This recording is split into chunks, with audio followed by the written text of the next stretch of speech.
Piece of hair sticking out.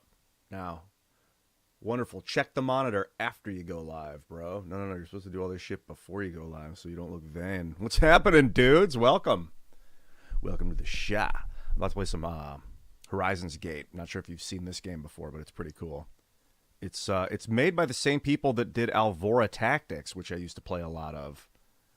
I wouldn't say actually I should amend that statement. Not a lot. I didn't play a lot of Alvora Tactics, but I certainly played Alvora Tactics. So here we go. I'm going to unmute that. Bring that back on screen. I'm also going to pull up some Strata really quick. What's up? Hello, Scott. Thanks for coming, man. Welcome. Just going to play some of this Horizons Gate. Pretty cool game. First, I'm getting everything set up over here. How's it going for you, man? Crossout. What's Crossout? Oh, man, I was just listening to the cover I did of Sex on Fire. Oh, by Kings of Leon. It's on my YouTube channel. God, that song is so good. I actually enjoy listening to myself play covers from time to time. If it's good, if I'm feeling it, because I'm like, oh, yeah, I could do that again and again and again and again. Consistency. I want to be able to play this song the same as I do now as when I do when I'm 80 years old. I want to be able to make it sound exactly like you're like, God, he sounds exactly like he did when he recorded it. Cover Calico Creek by Steven Wilson Jr. I don't know that.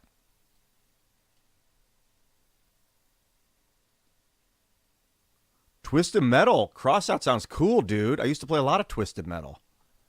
Especially the first one. Crossout. But you upgrade your car? Dude, it's free. But then all the DLC costs money. I like that game.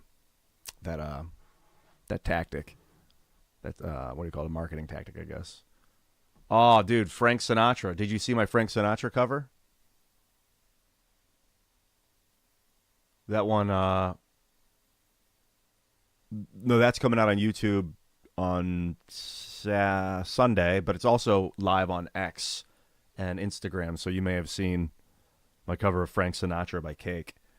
That was my introduction to Cake, was that album, Fashion Nugget.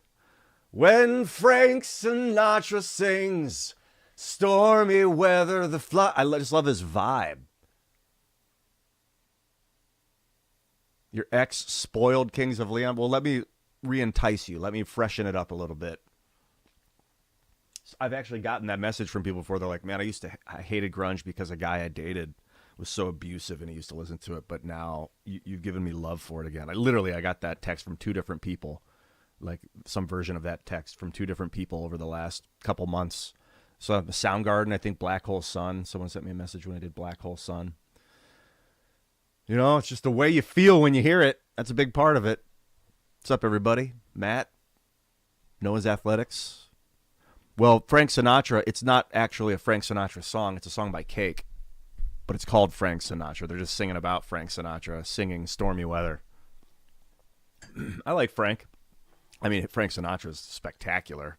I think probably pretty much everyone likes him. Whether or not they love his music or not.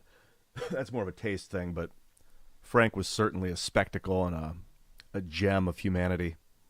I love that he was just some charismatic dude that liked to drink a little bit of whiskey or a lot of whiskey. Get a little rough and tumble and sing songs and act. Everyone loved him. They needed that laid back, that vibe. I'm looking at Crossout right now. Check this out.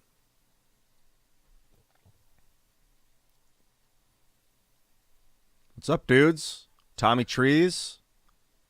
Hi 113, hello. Dan Boyd. Nothing I can do about it. I mean, I'm sure I could fuck that up if you wanted me to. But thank you, man. Hello there, fat hobo. Always like to see your lowercase name in the chat. Hey, Gary. Good to see you too, man. Game Loca coming in from Sri Lanka. That's cool. Cross out. So it looks like Mech Warrior, but you're saying it's more like Twisted Metal, like you run around and fight other mechs in arenas and stuff, and then you're just constantly building up your mech. I mean, if it's like an RPG, has pretty crappy reviews. I don't know why, but I'll add it to the wish list. The DLC is not cheap.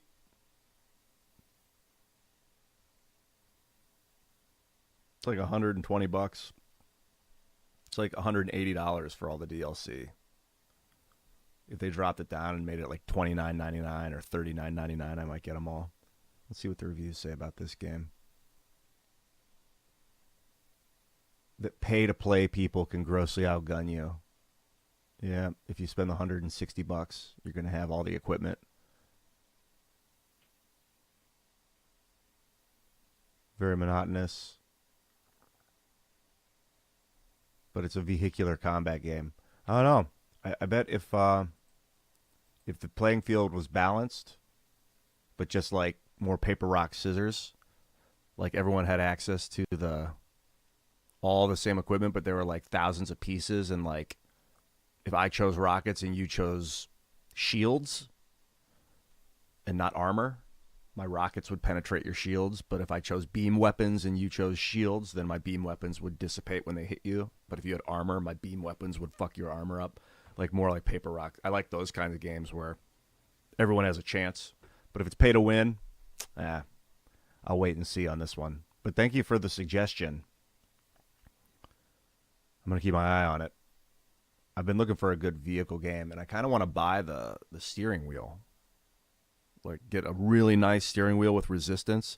Oh my gosh, check this out, you guys. I just got this. I was just spent the last couple days upgrading my machine, my Alienware, which is part of why I haven't been on streaming.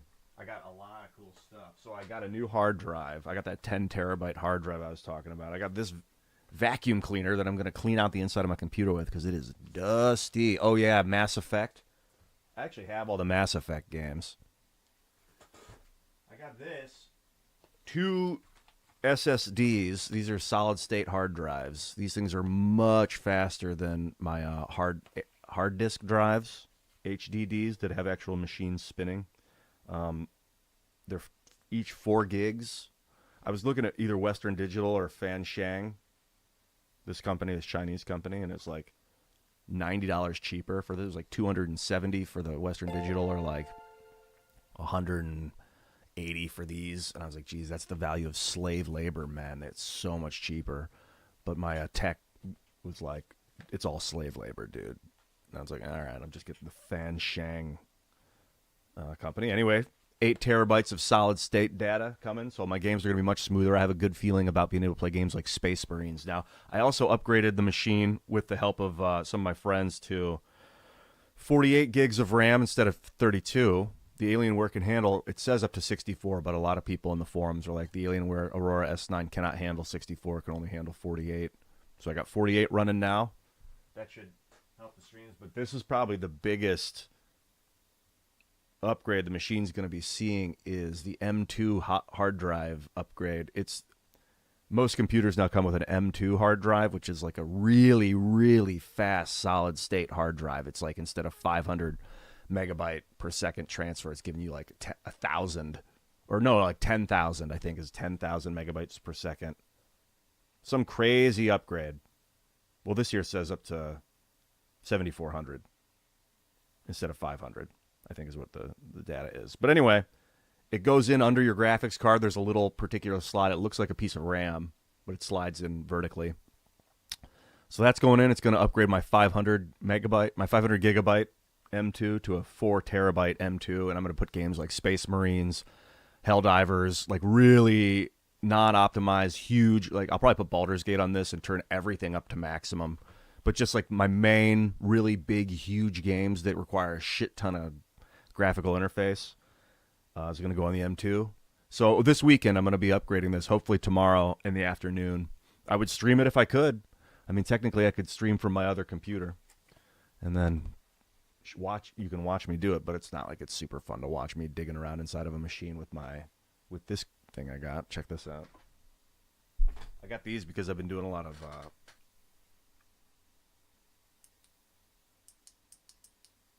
camping. Not camping, but campfires. This thing's awesome, dude. So I use this when I'm working on my machine, too. You can go lower, and then you can have a flash. Whoop, sorry. And then it's got one on the back for if you're biking or like hiking. Pretty cool. This is the 1000, I think it's the 1000 lumen or 10,000 lumens. I got another one that's like 1500. That's like the hard, heavy one. This is just my indoor and relatively cheaper one. Super cool. I had another one, but it took three AAA batteries, and I was like, I think it's time to upgrade headlamps to a USB rechargeable. It's a excellent purchase.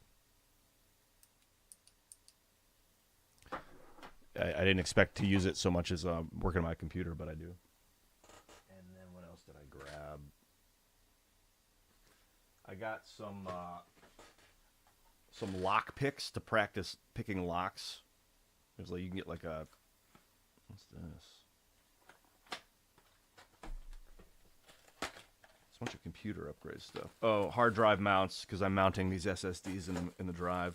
You get these dual. This looks pretty cool. You can mount like two smaller hard drives where one big one would go. So like this is a 3.5 inch hard disk drives, but you can. It's got like a little modular thing, and you can stack two solid state drives on top of each other and put them where one regular hard disk drive would have went. That's going to be nice. So I'm going to actually literally store. I also got some power cord upgrades, so I think I can store like 8 hard drives in this machine. But then I also got like an external. It's going to arrive tomorrow. It's an external hard drive holder that goes next to the computer, and you can slide hard disk drives in there. Like, so I could have like 40 terabytes, and then it all runs through like a USB-C or something into the machine, and you can store like external drives that way. And that'll be for like video storage. Got that. Oh, and then I got a power strip with all this new technology. Decided to go because I have one that's about half this size down there, and then another one. But those long strips, you can't put the transformer plugs in those ones that are just like vertical because they overlap each other and they take up like 2 or 3 plugs. So the ones where you plug on the horizontally and the plugs go out make it really good for those fat plugs. This is a big upgrade. It was only like $28. I mean, huge. It's got USB-Cs in there and everything. And I got this fireman. This thing looking pretty cool. This isn't a computer thing, but I figured it'd be good to have at the house for emergencies and stuff. Let me see if I can. Greatest of you. This is a tool. It's got like 4.8 review on Amazon. You can use it to like get into your car if you lock yourself out. You can get in through doors if you're locked out. Firemen, police, emergency response. I live alone in the woods, relatively alone in the woods, so this would be a good tool to have outside or like keep it somewhere safe, keep it somewhere easy to access in case someone gets into trouble or gets locked out or fucking fire, whatever. So I saw it on Instagram. Someone posted a video of lock picks on Instagram, and they were like, learn how to pick locks. It's fun. It's a nice hobby. And it shows the guy like, oh, yeah, I can get into a lock. I was like, you know what? It's something I've never done in my life is like attempted to pick a lock. And it would be extremely useful to know just a little bit about clicking the nodules into place. So, and just like, I like to have all the emergency tools that I might need. And that was one of them, that fireman tool. Anyway, that's what I picked up the last couple days. You got, yeah. I was like, yeah, I could keep it in my car, and I'm like, actually, no, I would need it to get into my car. And I'm like, I keep it outside. I could keep it like hidden outside. That's probably the best place to keep that thing, because if I end up locking myself out of the house and I need to somehow pop my way in, but it's also kind of freaky that you can just buy that on Amazon and then like break into someone's house. That's not cool. Of course, breaking into someone's house is probably gonna get you killed or shot. So. That would be on the criminal if they were to do something stupid like that. Let's pull this game up. This is Horizon's Dawn. I've been playing. Last night I played. Oh, Lucid Vibe. No, man, I was on Timcast IRL last night. I'm gonna be on again tonight with Phil Labonte. I was on with Seamus last night, dude. Seamus Coughlin, Cody. What is Cody's last name? Cody, the NASCAR driver. He's got a YouTube channel, Camelot. It's Cody Dennison. Love that guy. Cody Dennison was the guest. We talked NASCAR. He finished 7th out of like 125 for the season. Like they, with like a low budget of 350,000. Whereas he's up against dudes with 5, 10, 20 million, like investments. And like, he's like, yeah, we just consistently finishing. Cause you only get points if you finish. So if a guy finishes first, and then fails to finish because he gets into wrecks over and over and over again, he gets 0. So he gets lots of points, 0, 0, 0, and he ends up averaging 27th for the season. But if you finish 7th over constantly, you're constantly finishing, and all these other guys are wrecking here and there and here and there, you end up scoring very high in the season. So they came in 7th. And he was like, dude, I was like, did you expect that? And you're like, no. But he's just a good, focused dude. Cody Dennison, man. Yeah, it's Camelot 331. You can follow him all over the place. YouTube. He streams live on YouTube. Super cool. And Seamus, Hannah Claire, Tim, Serge. It was really fun. That's funny. I saw a potato in the chair. Irish whiskey cast brew. I know. It should be like an Irish coffee blend, but that actually means that there's whiskey in it, so it's a little misleading. But we have the graphene dream, and there's no graphene in the coffee. I don't know. Man, it's great to see all you guys. A lot of people subscribed last night after the show. That was pretty exciting. And followed. I like seeing the familiar faces. I love seeing the new names. It was really cool. Hello there, Halpwit. Good to see you too, dude. Super 83. Good afternoon. Good evening. I thought it was a pretty good show too. Tim and I debated on the after show about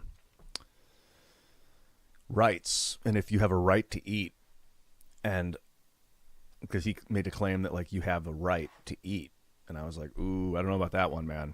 But then it's just a kind of a confusing conversation. I started reading about rights actually last night. Let me pull this up before I get too deep into the game. Oh, I pulled this up. Rights. Man, I love that my browser remembers where I was last night. Makes it so much easier to talk about things and to continue to research where I left off. You know, this is kind of where I was at. You got natural rights and legal rights. So I think that was getting conflated in the conversation, which is the definition of semantic. And like you have like civil rights.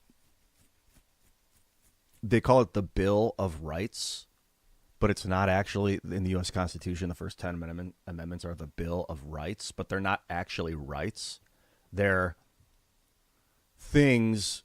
I mean, technically, they're talking about rights, but it's a bill of things that the government cannot stop you from doing, cannot make laws to prevent you from doing. So they're like, you have the right to freedom of speech, but they don't say you have the right to eat. I feel like it's more of a need. Like you need to eat. You need shelter. You don't have a right to shelter. But then Tim's argument was, well, if you're in prison, they have to give you shelter. They can't like torture you and stuff like that. I'm like, yeah, but that's like more of a human rights violation. He's like, no. But anyway, I don't want to misrepresent Tim. He was making some good points too. So it was a really interesting conversation. A lot of subtlety in defining rights, what rights are, what you have a right to. And that more, I think the real focus and kind of a big point that he was driving home is that the government doesn't give you rights. You have rights. And then we have created a government to protect those by saying this government cannot interfere with these specific behaviors that you already are able to do. And we're going to make sure that the government cannot interfere with those behaviors. And we'll call those behaviors rights. But eating, I don't know. Shelter? I mean, those are needs. It's like even greater than rights. So you have rights to protect your needs. I don't know. It's a deep fucking combo, man. Be a cool, like a round table 2-hour conversation with like legal rights experts. I'd like to get Josie, the redheaded libertarian, involved because she knows a lot about constitutional rights. And Andrew, it all stemmed from a conversation Tim had with Andrew Wilson on an episode of Timcast IRL that I was not on, where they were talking, and it went apparently very deep and got heated, but I digress. I didn't see the episode. I saw some clips of it, and it looked pretty cool. Maybe it was arguing just to argue, but it's just such a And also, it's important, like I said earlier, that you get the semantics right and that you're not talking about legal rights when the other person's talking about natural rights. Like, it's very clear there are types of rights. There are legal, the Constitution creates these legal rights. You do not have a legal right to eat, but you have a natural right to eat. It could be the argument. I don't know. Yeah, like right to life, that's a natural right. The right to a right to life. Here we go. A natural right to life. You don't have a right to life in the law, but it's like you need to live. It's a natural right. So we're going to create legal rights that protect your ability to preserve your natural right. Very, it's almost like they should use different terms. So it's a little, maybe esoteric's not the right word, but a little inceptual. Right inception. Also, why aren't they called lefts? Oh, Unwoke came in during my day job to tell me to get a job before I go to my other job. I have so many jobs, dude. But thank you for the inspiration, Unwoke. You also get a job. Get a job you like. Hello, Fahrenheit. What's up, J-Spot? The right to eat, but not to be fed. But are you talking about you have J-Spot, you said that. Is it a natural right to eat, or do you have a legal right to eat? Because that's confusing. You walk into a grocery store, if you're like, I have a legal right to eat. They're like, well, only what you own. So it's a little redundant. Because you can do whatever you want with what you own. You can also smash it on the ground. You have a legal right to stomp on food on the ground if you own it. But that's not like a constitutional right.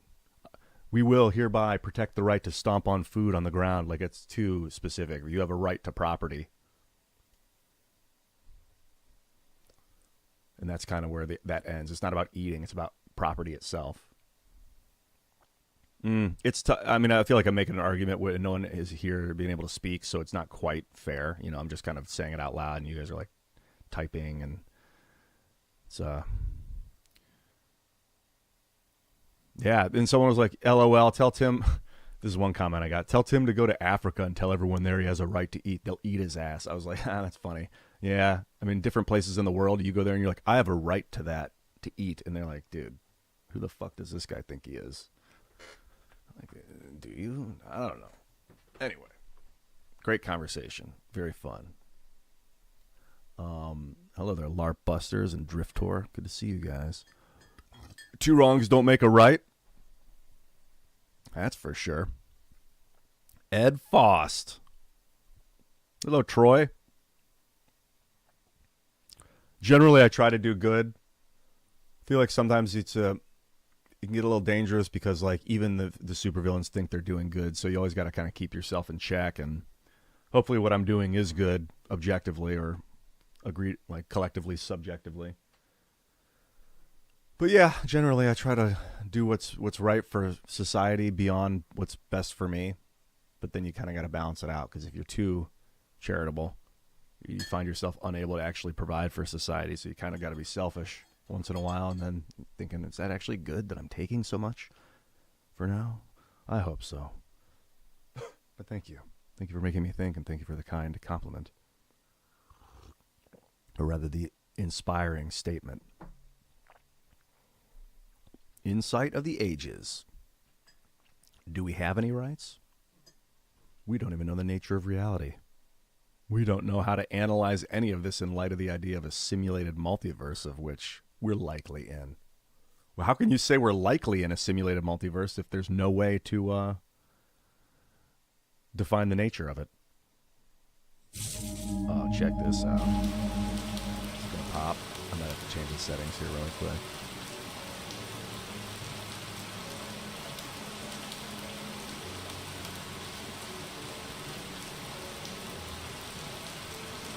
Horizon's Gate, man. This is a game about... So like I said earlier, it's made by the same guys that made Alvora Tactics, which is a very cool game, like Final Fantasy Tactics. And the interface, if you played it, is the same. It's this kind of inventory spacing. It was Void Spire and also Void Spire Tactics. Alvora Tactics and Void Spire Tactics. 2 games that I own and have played and have enjoyed quite a bit. Got pretty far and then felt like I couldn't progress, so I kind of put the game on pause. And then I heard this game was awesome. Saw some reviews of it. They were great. People said the mods were killer. So I got it. I didn't even know it was by the same developer. And then I loaded it up and I was like, holy shit, it's the same races. You've got, like, this is a, I don't know what you call them. Let me see if I can.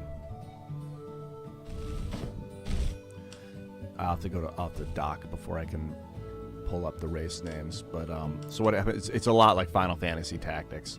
So you start off as like one class, the Sailor class, and then you can pick other classes, the Scout, the Warrior. Like this guy's pretty new to the party here, Muse. They all start off as Sailor class. You get abilities you can unlock as you gain experience. You played this, if you've played tactics games, this is it. But this is like an RPG of tactics. It's like an open world that you can sail around and walk around on. And then you get into battles, and they're tactics battles. And then you build your guys up. And it's, from what the reviews say, it's like, it's hard to, like, they're like, don't worry if you pick the wrong classes and you upgrade the wrong stuff, because you can kind of just keep building your guy up in different directions. It's very, very fun. And I got a ton of mods from a guy called Prominence, who made like, here, I'm going to turn the volume down on this game a little, the music.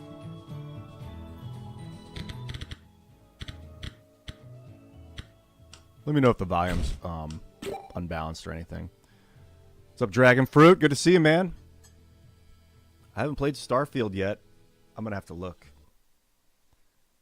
I'm going to pull it up. Starfield. People have been mentioning Starfield quite a bit. Oh, I seem to remember this getting kind of shredded in the reviews. It's got a 48%. So I never bothered with it. It was Bethesda's attempt for an open world, like the Skyrim in space. But people said there wasn't much going on, and the load times were just horrifying, like obliterated. It was kind of, you'd fly around, and then you'd just loading. It's like, welcome to Loading Simulator 2023. I'll pop it on my wish list in case they drop the price, but it's $70, dude. I'm not going anywhere near a 50%. Here it is, 50% positive rating, 48% mixed review, overall 59%. That's horrible. What do they think? They're like, when you consider the state that Skyrim and Fallout games have released at, this is hands down the best and most complete Bethesda game to ever release. But he's like had the caveat of, well, when you consider how shitty these other ones were, this one is better, but it's still shitty, is what I get out of that positive review. Guy put 78 hours.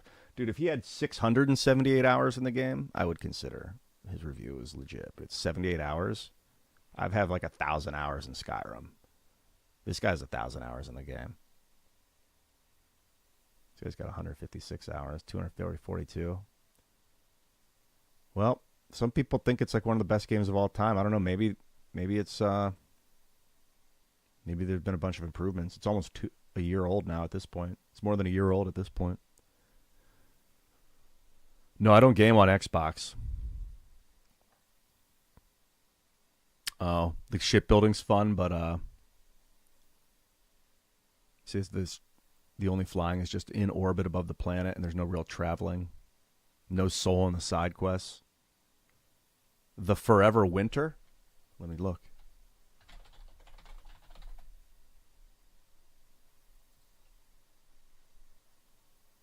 In high school, I took this typing class. It was called keyboarding. And we did the class, and it was pretty fun. And we were like practicing typing. And then at the end of the semester, we took a test. And they were like, all right, it's a speed test. Let's see what everyone's clocking their typing speed at. And there's this other guy named Jeremy who had already taken a keyboarding class. So they're like, we're not going to use his score in the final class average, because she was averaging all the classes, and then she was doing like a competition where at the end of the semester, all the classes would have their average typing score up. And the winner would get something like a day off or like a class where we got to like hang out. And so I did it, and I got typed 72 words per minute, and the teacher was like, no, you've obviously taken a typing class before. I was like, no, I haven't. She's like, yeah, you obviously have. I'm not counting your score. It was the most, I felt like I was raped. I was like, what the fuck? I just used my Commodore 64 as a kid, so I was kind of familiar with the keyboard, and I'm a fast learner. So I was like really focusing on learning typing because I love the keyboards, and I like typing and gaming and all that. It was just, I felt so robbed by that woman. And she was cool, too. She was a cool teacher, but she thought I was lying to her. I'm like, what the fucking hell? It was good, dude. It was so sad. So me and that other guy, our scores didn't get used. It came in handy, typing came in handy when I was like in New York City temping, and I had to go take those temping tests. They're like, what is your aptitude for Microsoft Word, Excel, PowerPoint? How fast do you type? How many words per minute do you get? How many mistakes do you make? And I was like, oh, I got this shit. I had that shit on lock. No Man's Sky. I'm not a big fan of No Man's Sky. Felt kind of empty. I know there's like stuff going on. There's monsters and shit, but it's a lot of like going around and scanning stuff and clicking on blocks to get your items and all that. Here's the map. Horizon's Gate. I start here. I think I started here in the Storm Cove and just started sailing west. And there are 3 capital cities, I believe. Cirth, Jaskius, wow. Cirth, Runewald.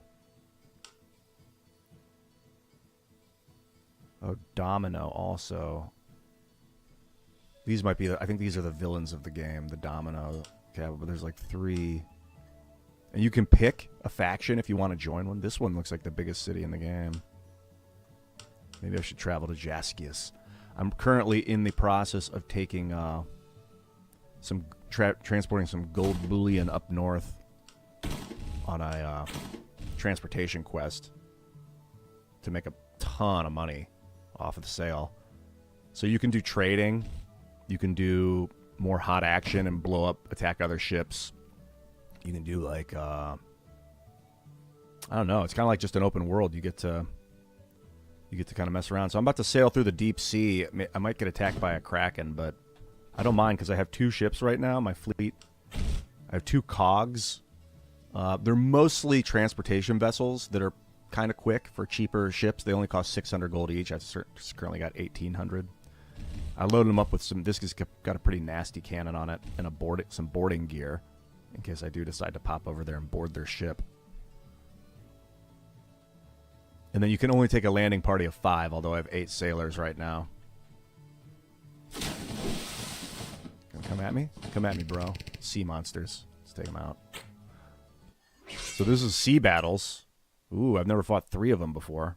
Only ever fought 1 at a time. You right-click to move.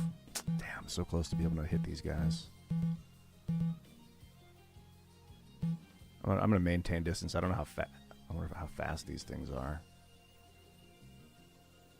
Looks like they can move 3. I don't know if they can shoot either. Mega Ray. All right, I'm going to keep this. I'm going to keep some distance here.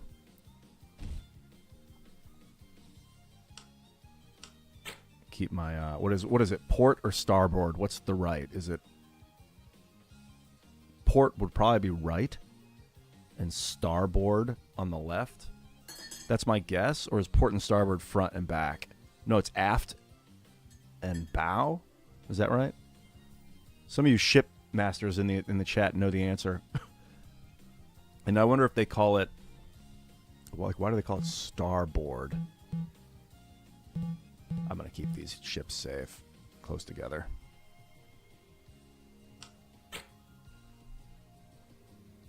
Come on, manta rays. I was one-shotting these things with my cannons earlier, so maybe I can do that again.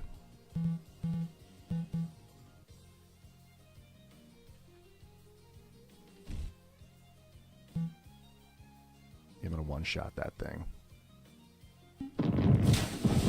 Obliterated it with my cannon. I just spent a bunch of money on a cannon, on this big cannon for the... Oh, shit. Never had a ship get hit before. These things things are not slow. But I think I got these. Let's do this. Fucked it up. I kind of want to board. I haven't boarded a ship yet. Steerboard. Oh, so starboard is more from steerboard. Does that mean it's the back of the boat where they would stand and... So it's port and aft. And then starboard is the right port. Is right port. Starboard is right. Port is left. Aft is back, which is like after. That's easy to remember. Aft. That's probably why. And then the bow, which is like bow, which is just because that's the shape of the boat, is it's bowing in the front. After is the easiest one to remember. Starboard is the right. Did they steer from the right? Is that why? Is that because the sun rises in the east and it's easier to sail in the morning or something? Or safer? Port is the left. Is that because that's where they would dock the ship? They would. I don't know. I don't know where the word where the steerboard comes. If the steerboard was on the right side of the boat, and why the left side would be called the port. Oh, POSH is an acronym for port out. For port, starboard home. The rich people wanted to be able to see the sunset, so they wanted... Wait, I don't understand that. Would the sun set on the left side of the boat or the right side of the boat?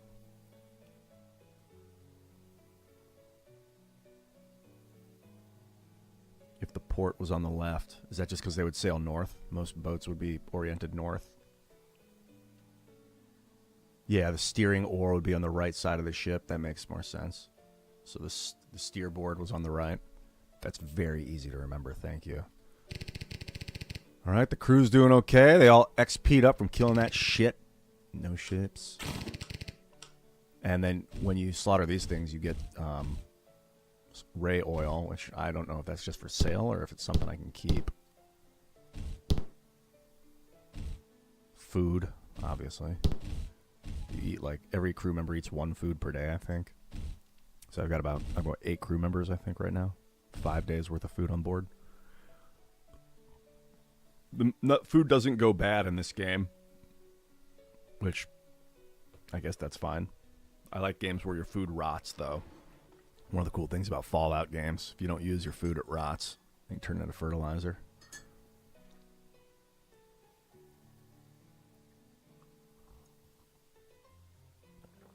Oh, because most people were right-handed, so the steerboard was on the right side of the... I'm gonna start calling it steerboard. Oh, I'm done. Let's go. This thing is going to speed you up. So time doesn't pass when you sit still, thank God. You can sit around and think about it. I like games like that. Just want to double check that I'm headed here. Oh, I can star it. That's cool. Oh, put little symbols on it. That's cool. It's like areas that I've done already. This grove I've been to. I don't need it anymore. This grove... There's another grove that I've visited already.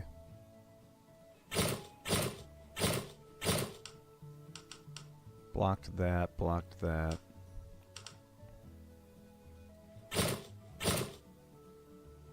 The Lost Cemetery I have not done. The Molded Outpost is completed. This was too tough, the Lost Cemetery. I tried it and I got slaughtered. I had to reload. Abandoned Hovel. The Shipwreck Shoal I just nailed. I think I'm going up here to Grand Surf. Let me check my journal.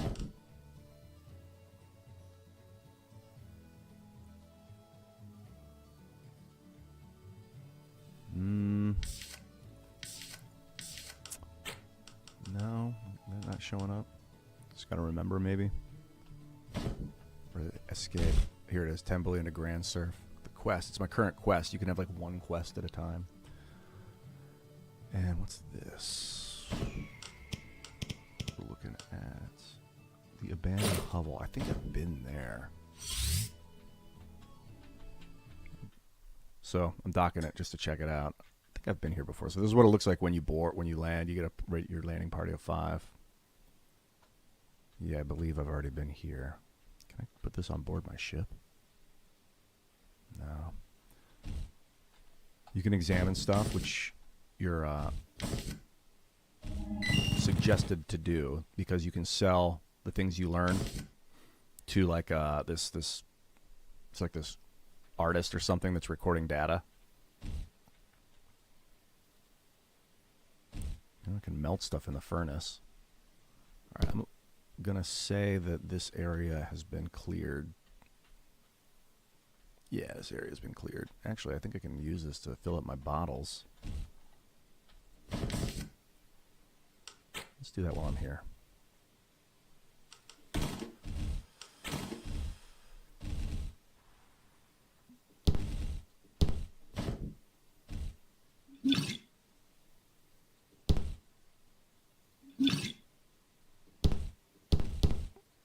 Beer here. Beers are good. Beers will give you, I think it's morale during battle, which can make you do more damage, or you become more defensive, I think. Yeah, I'm going to mark off the abandoned hovel on the map. Play with the music AIs? I never have, no. What are they? Oh yeah, actually, yeah, Suno. I've played with Suno. Suno.ai.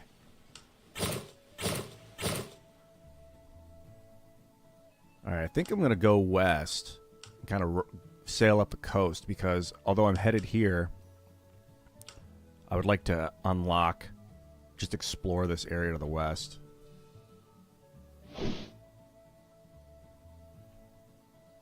So if you ever need food, you can, the Lost Tomb.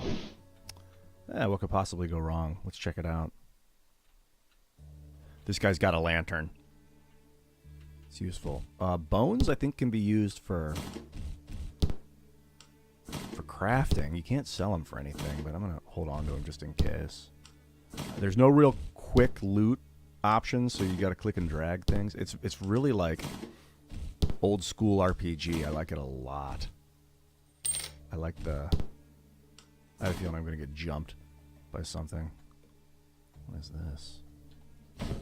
A locked chest that's obviously attached to some sort of trap. I'm going to save it. This is definitely the kind of game that you should save periodically. A little nervous about this. A broken power node. A damaged chest. Alright. Oh, a sealed chest. Oh, maybe I've got to... Okay, I'm going to have to activate these power nodes somehow.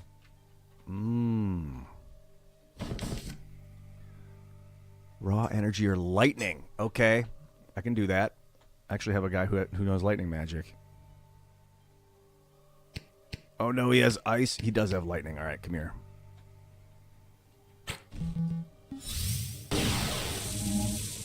Activated. Pearls, huh? I'll sell them. The Essence Stone is great. Just gives you experience. Sorcerer. I think I need more testosterone. Oh, I had Space Marine 2. I bought it, and my machine wasn't able to run it. I mean, I could run it, but I couldn't stream it. So I've just recently upgraded my hard drives. I think that's going to help to get the new M2 solid state drive, and I think I'll be able to run it.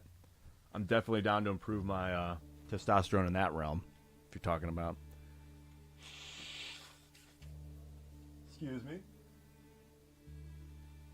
Hold on my song.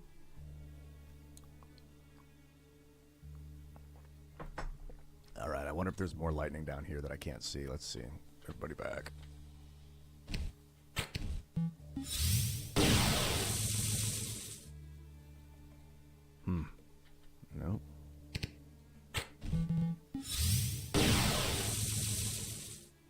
Busted. Because these go down here or something. I got a feeling I'm about to be jumped by something. How do you... Maybe I need to freeze this water. Shock bolts. Do I have any ice? I had a guy that knew ice magic. I don't know if I still do or not.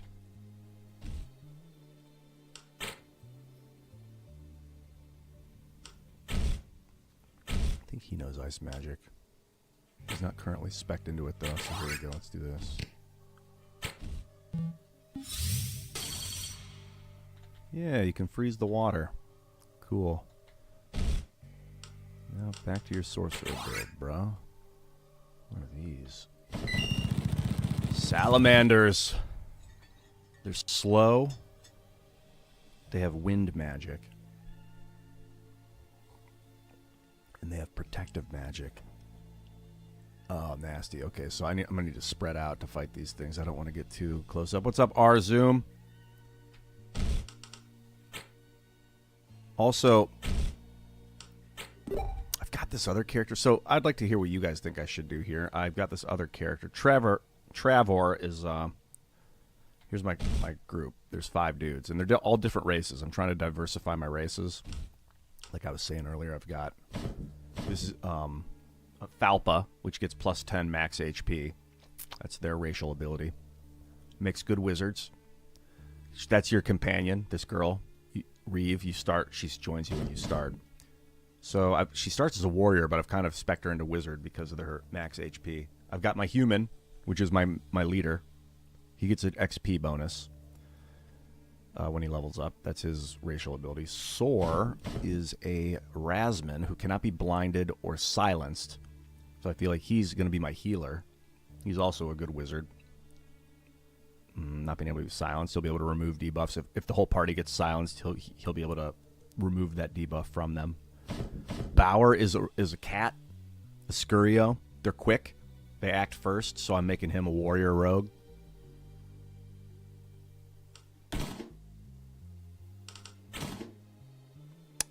Looks like I'm overloaded with stuff. Okay. And those are the 4 so far. And then I've got this other guy who's a human. He's just a default Travor is his name. I've leveled him up quite a bit. I mean, he's relatively leveled up. But I kind of want for a boarding party to get the 5th racial class. It's this other character, so I'll show you here. I thought that she would board, and I thought I had 6 people boarding. So let me see here. It's this... I'll bring her on. So I'm going to say, Trevor, you were good, but no longer. You're just a human. You humans can run the boat over here. But it's this Muse is her name. I just found her. I think she's a special character from an expansion or something, which means she's going to be carrying the hammer now. I'm going to give her all of Trevor's equipment. Wizard. Give her the water trigger. Yeah, this character's pretty good. She starts with a special ability, so I'll show you when we board. And her racial class is magic defense and magic evasion. They don't get the XP bonuses that the humans get, but I feel like if you play the game long enough, you're not going to need the XP bonuses anyway. But Ian, my main guy, who does have the XP bonus, I'm going to try and get him, like, unlock every class with him, since you're always going to have that guy in your party. Just make him the most versatile character that I can pop between, like, badass classes, depending on the battle. Make him a warrior, switch over, make him a wizard, whatever. And I like that you can, like, mix and match. You can have, like, a class and a subclass. So what happens is, if you haven't played tactics games before, you'll pick a class. So, for instance, if he was a sailor, was his main class, then you get a secondary class. You unlock all these abilities as you're leveling up. You get XP, where is it? Here. So he has learned total of 506 for the sailor class. I've spent most of it, 390 of it, so I'm left over with 116 unspent. Everything is what it costs, 300, 180. You get passive skills. But then if I stop being a sailor and say I become a rogue, I no longer have access to my sailor abilities. So you see down here on his abilities, because I'm a sailor class, I get all the sailor abilities that I've unlocked, But then if I'm no longer Sailor, I don't get any of those unlocked abilities anymore because I'm not a Sailor. But if I make Sailor my secondary class, I regain access to all the Sailor abilities, even though I'm not gaining experience as a Sailor anymore. Now I'm gaining experience as my main class, which is a Scout. You can still maintain all your old abilities from one other class. You can swap them in and out before battles. The one difference is passive abilities. Passive abilities you can unlock for any class. You put them up here, and they stay permanent no matter what classes you become. So, like, I have a passive ability from when I was a Guardian. Whenever I end my turn, gives -1 movement to all the enemies that I'm surrounded by. And then no matter what I become, if I'm a wizard, I still can maintain passive class. So he's got, like, counterattack. He's kind of a beast up close melee right now. I've kind of got him spec'd into that. So I think I had him as a Guardian Sailor for this battle. No, I had him. I'm learning his brawling skill right now. I'm learning because in order to unlock classes, you'll need to get like 300 XP as a brawler. So that's where I'm about to head right now to unlock the Berserker. Although for this battle, and sometimes you gotta like. So I'm fighting at a weakness right now with a crappy class that I don't really use because I want to build it up to unlock other classes. But if I'm up against a super tough fight, I might need to load in my best class, which is Guardian. Right now, he's super advanced Guardian. Well, somewhat advanced Guardian. I didn't unlock any abilities for Guardian except for Discipline yet. But I'm trying to boost his brawler abilities. He's a brawler with a sword, which makes no sense, but I haven't unlocked any real good brawler abilities other than Grin, which you don't need your fists for. You can do that with any weapon. Reduces your dodge to 0, but doubles your strength for the next turn. And that synergizes with this passive, which gives him a strength bonus equal to his lowest skill, weapon skill. So the better you are with all those weapons, the higher your strength bonus is at the beginning of the battle. What's up, guys? WV Wagon. I have SteamWorld Heist, the first one. I don't have the second one, though. Yeah, it's like D&D 3.5 cross-classing. Yo, Funkmaster General in the house with the 5 gifted subs. Thank you, Funkmaster. Thank you so much, man. They go out to Caden, Third Martian, Inside of the Ages, Russell, Ashcroft, and Kellen. Dude, thank you, Funkmaster. Let's celebrate by slaughtering this crap. I'm going to save it now. Now that I have, now that Muse is back in the party. The Farron. What is Muse? I got to make sure that she's all ready to go. Yeah, I like having a variety of races in the party. She starts with this cool passive where if you end your turn without taking action, you're cured of all your ailments. It's phenomenal. I don't know how she got it or where she got it, and if I remove it, I don't know how to add it back, so it's like a permanent passive I want to keep. There's also these passives, which are epic passives. Everybody can have one elite passive. You can't have more than one. This is added by mods. And then you also, as you level up, you can pump points into this stuff. They're special points. They're like the stars that you get next to your character's name. First thing first, she's leveling up as a warrior. I have 2 wizards right now. Let me see. Yeah, Reeve is learning wizardry. Kind of. And Soar is a sage sorcerer. Yeah, I think I'm good to go. Let's go. Oh my god, these things look tough as hell. I got a feeling I'm going to get slaughtered here. Well, we can start it off with a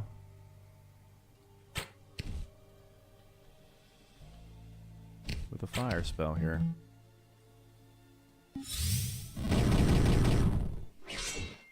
Hit the salamander with fire.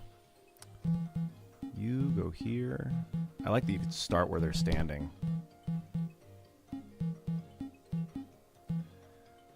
And you can start here. Let's go. Enemy acts first. Negate. That means that disrupts the next status effect, I think. Alright, I'm going to start it off with a crossbow shot. So I can make space. And then you just makes... I don't want my guys standing near each other. Which I've already told you. Now, what I could do here is pull him closer so that I can actually attack him with a bunch of my guys. That's probably a smarter move. He's got this rope ability. It's pretty good. If I can kill one of these, I think I can finish the other one off. But if there's two of them, it might be a problem. Alright, Reeve, do your thing.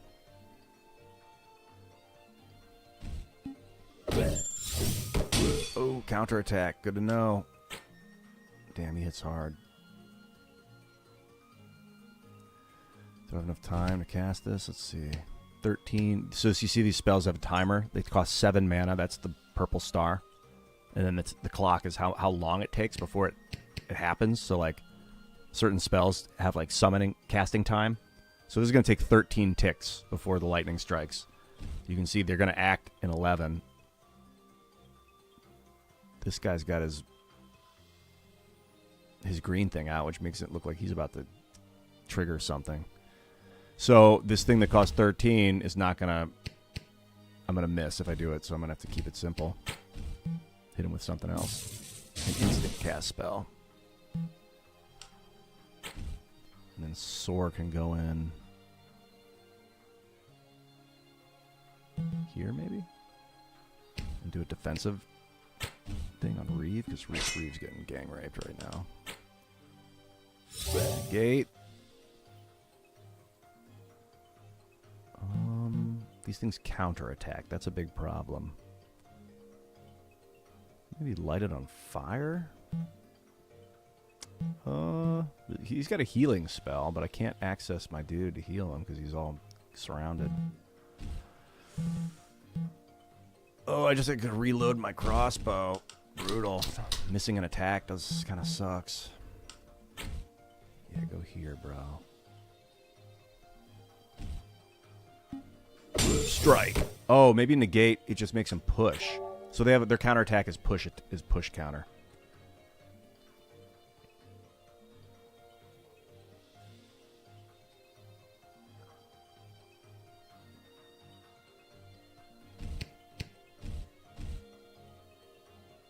Dude, Reeve's like, Reeve can go here. Go here. This way, my healer can heal him next turn. This is pretty cool, getting our beat on. I'm just going to attack with the flail. It's a two-headed flail, so it can hit two things, but it can't hit the same thing twice. Oh, crap. Damn it. Too weird. Beating on this thing. Get down here. Put some damage on this. Make him push you into his friend. Yeah, I'll take the damage. What's this shit? Uh-oh. Oh no, Reeve! Pushed him into the fucking water. Is he drowning? No, he's just wet. I want to kill it, but I gotta heal Reeve. Maybe I should have killed it. Oh shit, this ain't looking good. Can I hit him with the...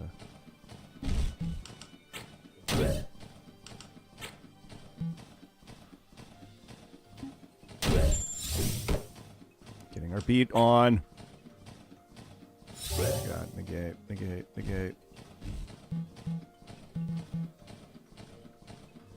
Dude, I gotta heal him. He's at 9. Oh, shit.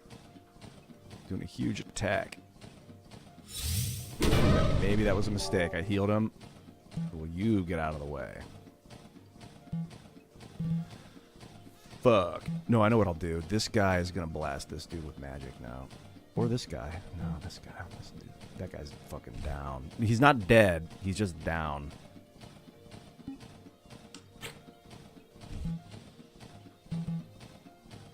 How about this? Push me into the... Oh, fucking into the wall. I gotta stop getting pushed into the walls. Oh, dude, I mistake. Oh, that was horrible. Okay, that thing's down. These things hit so hard. Oh, I might just be ahead of my... What, he's like out of the game? I wonder if I can rope him. Get out of the water. Yeah, I could. That's cool. All right, can we do this? We're both beat up.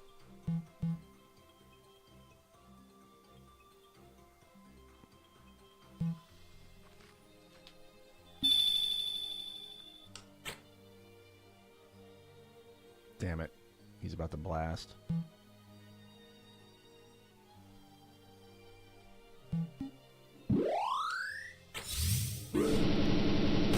It's so hard. I can't even get to him. Crap. Can I? Dang. I'll go here. Can I charge it? Dang. Okay, this is looking rough. What I'm going to do is this. Reduce his attack power at the very least. Oh shit! No, that's not the spot. I gotta go here. Maybe I should be pushing these guys into the water. I'm not gonna survive this.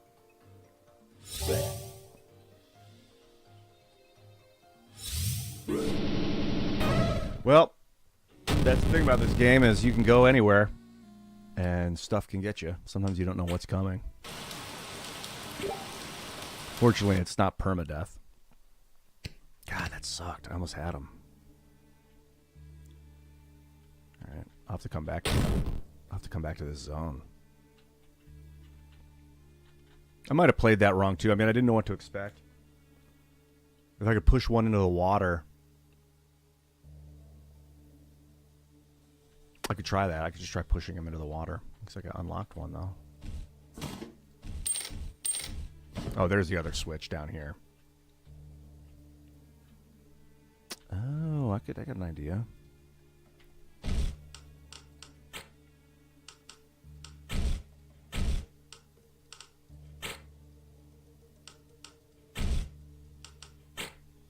Oh, my ice mage is no longer with us. I gotta get Blizzard with Soar. In fact, it makes a lot of sense to keep building up his sorcery so that I can unlock Blizzard. He can be my Elementalist, Soar. Literally, there's a class called Elementalist. In the meantime, I'm gonna try this one more time. I think that I'm probably, and I'm not gonna. I don't need. He doesn't need to have a lantern. He should get a like a shield. I think a bone shield. Oh, that's a good shield. You should have a bone shield. Maybe. Do they have like wind? I think I have some wind. Excuse me. Some wind defense. Here. Wind trigger.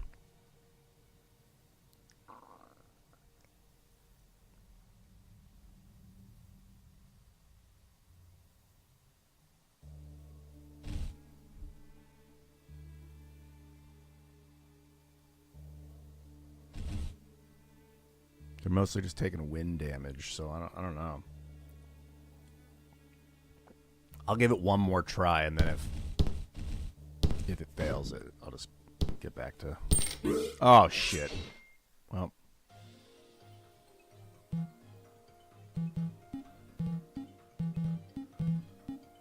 I wasn't even able to start it off with a push. Can he push? He cannot push.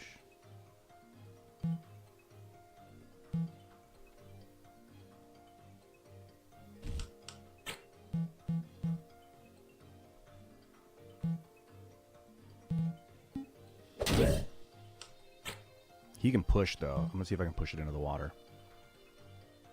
See what that does. Is he stuck for the rest of the battle? If he's just doused now, we're good. I'm gonna be able to beat him.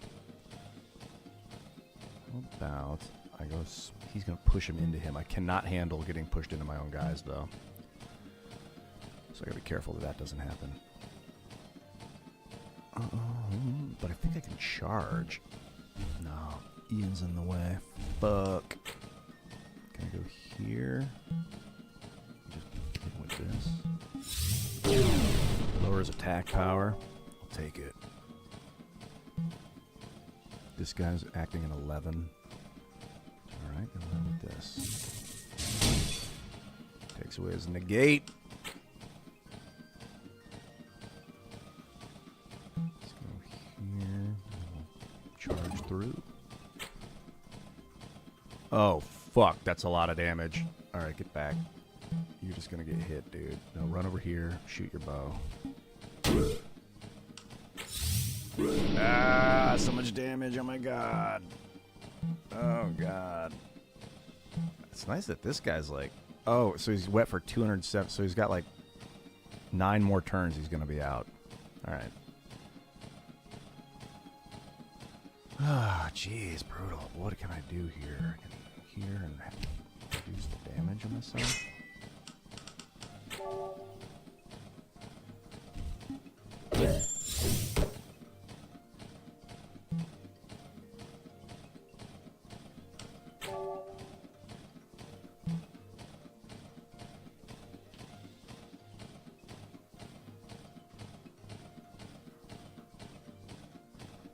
Do this.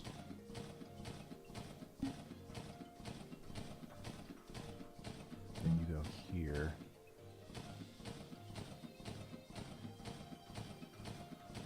If he backs up, this would be the most annoying part. But I guess I could just attack him. I'll get pushed into the wall, but I'll hit for 12. Worth. Ah, he moved. He's not going to take the ice. The lightning damage. Fucker. It's alright. We're smacking the shit out of him. What? He negated the 12 damage. Ah, jeez.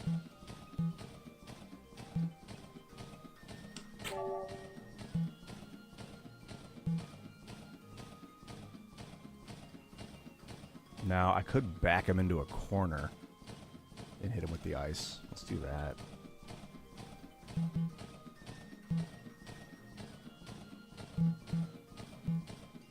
Let's do this. I want to see how much lightning damage does to him. Nah, fuck yeah, I'm gonna attack him. This thing hits so hard. Oh god, he missed. At least he didn't push me back. Now, what I want to do is this. Smear him into a corner. Just defend. Slowed him down. What's he got going on? Maybe I can just beat on this guy while he's down in the water. Let's hit 2 of my guys. Alright, homie. I think Soar's about to get slaughtered, unfortunately. No, Soar. Unless I can kill it. Nope, he's at 19. But I can heal Ian. Oh my god, I killed 2 dudes.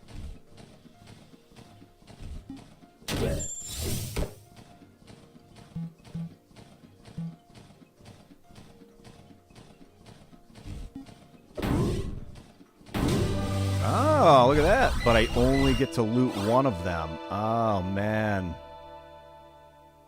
I wonder if I only got experience for killing 1 of them, too. Damn, good to know. Well, learning as I go. Is this a better shield? 1 and 12. 1 and 10 and 1. I think that's a better shield. Damn, so like I just knocked 1 into the water and it died.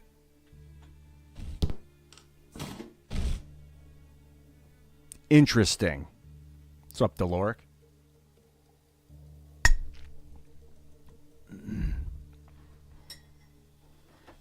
Yeah, me too, Crispy Joe.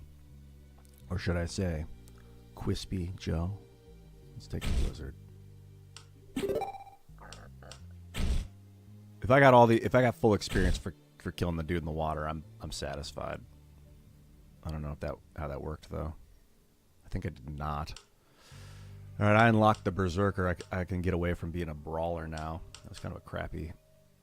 Not really big on this class, but brawler. I mean, you don't use weapons. Like one of the biggest. awesomenesses of the game is getting like extremely awesome weapons.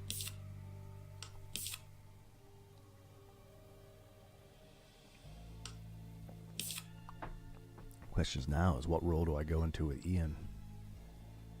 Guess I could do the Breaker. I already have. Do I have Breaker? Yeah, I could unlock Breaker by going for Berserker for a little bit. Yeah, I'll try the Berserker. I've never seen Berserker before. Reckless and brutal Bruiser. Try it out. I could probably use a better secondary class than Sailor, but it did help me heave that guy into the ocean or into the lake. Berserker. Echoed Edge. If your offhand weapon's an axe, make an extra attack with it. That's pretty cool. Does this do hammer also? Yeah, I gotta upgrade my hammer. Then I'm gonna get +2 strength for the weapon master instead of +1. Miss Kitty and the Hacker did a cover. Did they do a cover of Frank Sinatra? That song is phenomenal, dude.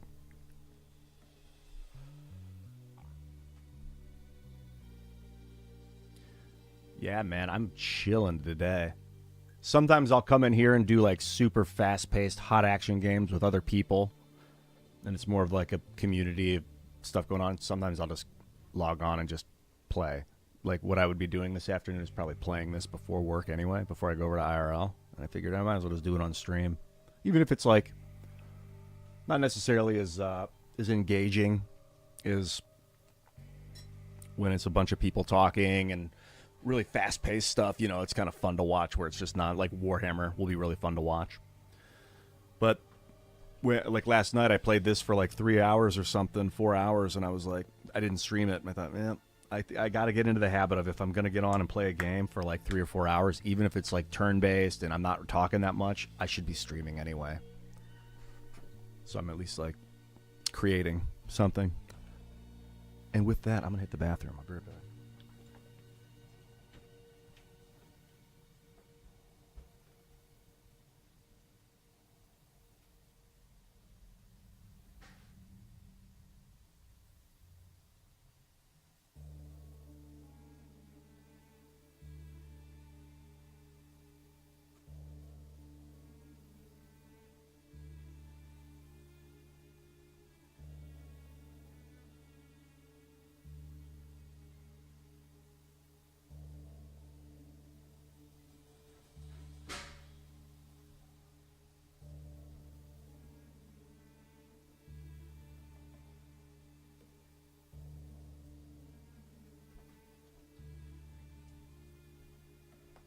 Man, I'm looking forward to upgrading this computer, that's for sure.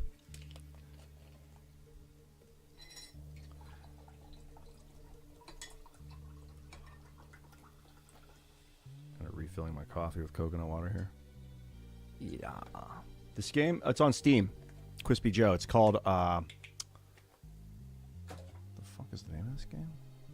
Still so new. It's Horizon's Gate. It's quite good. I gotta be careful not to like push enemies off cliffs and stuff because I want to loot them. And god damn it, get the experience for them. Like, I'll come back later and kill them if it means that I'll get the full experience. I'd rather do that than like just ghost through a battle and not get anything for it. Because I absolutely need to get a treasure. Like, let's see what this is, by the way, speaking of. By using my wizard... Soar. You're the elementalist. Ice it up, baby.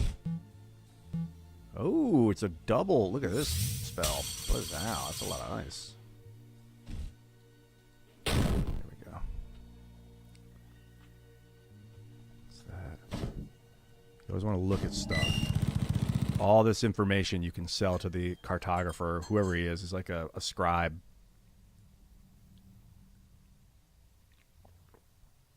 Stock market's kicking butt.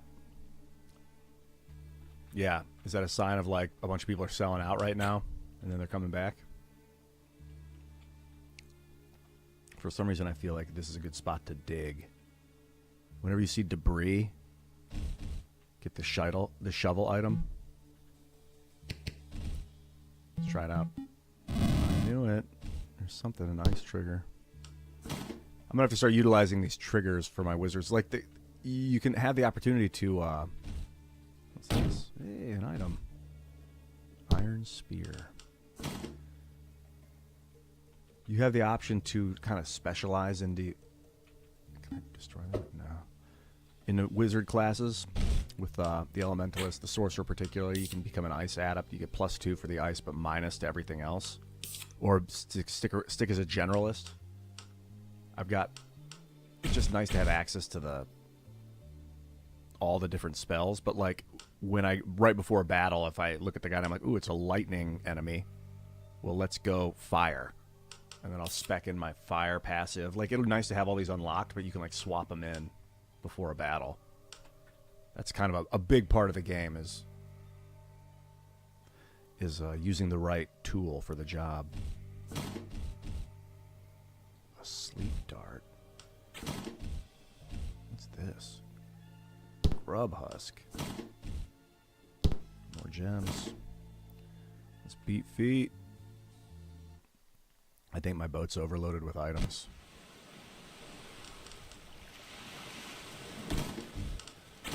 Too much food.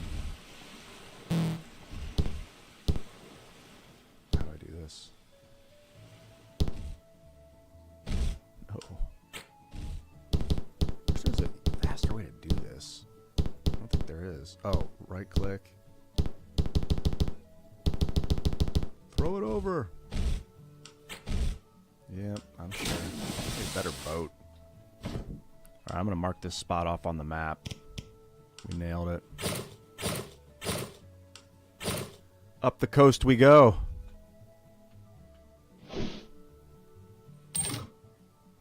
I like sailing in these. A tomb of essence.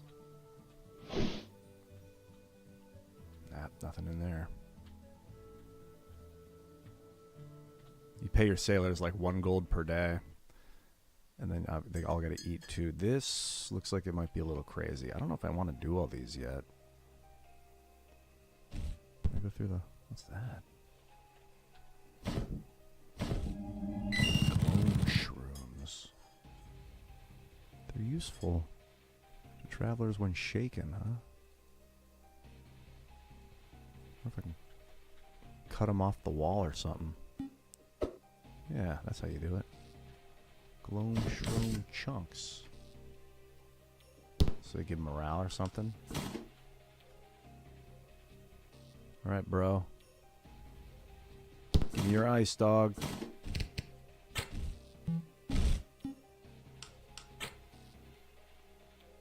Do it.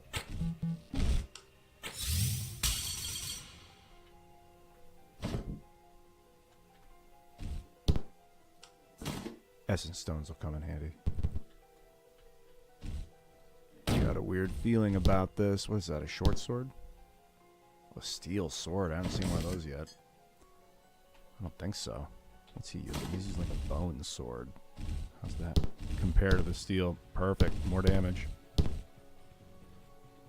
Swordsman upgraded. What do you got? A dirk. I think a better weapon for him would be smart. Yeah, I think. What's his weapon skills? I mean, he's a swordsman anyway.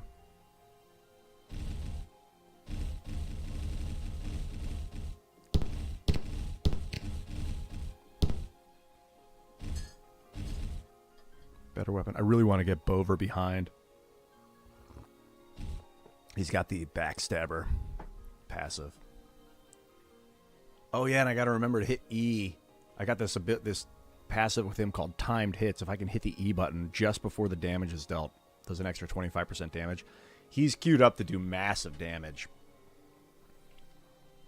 But I think I need a guy that taunts enemies so I can get them to face me, and then I can get Bover. He's also he unlocked the Scourge now. Let's see about that.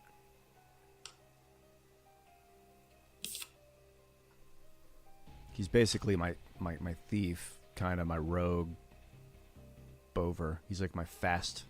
He's quicker than the other guys, so he's gonna be like my fast warrior. And I think Ian's gonna be my my tank, like the defender, the guardian, the taunter.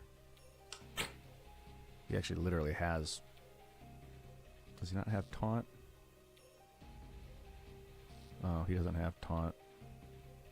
But the rogue does have, I think, let me see, this ability where it lets you...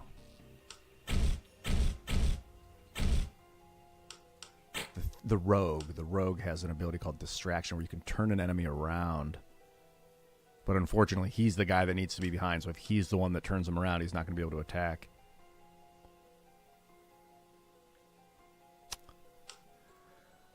Okay, he just upgraded his gladiator skill. Now I can go into this ability, Scourge. I think it's needed for a few upgrades. Or is it just a specialty class? You can see here, like, if you need Scourge to... It's telling you what you need when you mouse over. See those blue lines? It says you got to upgrade those other two classes to unlock this class. So I'm just checking if Scourge is needed for anything. Yeah, Scourge is needed for the Mesmer. Only a little bit, though. Vicious Killer that specializes in whips and flails. That's not really his weapon. Whips and flails. But, could be cool to check it out. What else has he got? Whip and Tear? Man, I don't need a whip and flail class, do I? If your offhand weapon is a whip or flail, make an extra attack with it for 30% damage when attacking target within 2 tiles. Be cool to have a dude with two flails. 2 double-headed flails.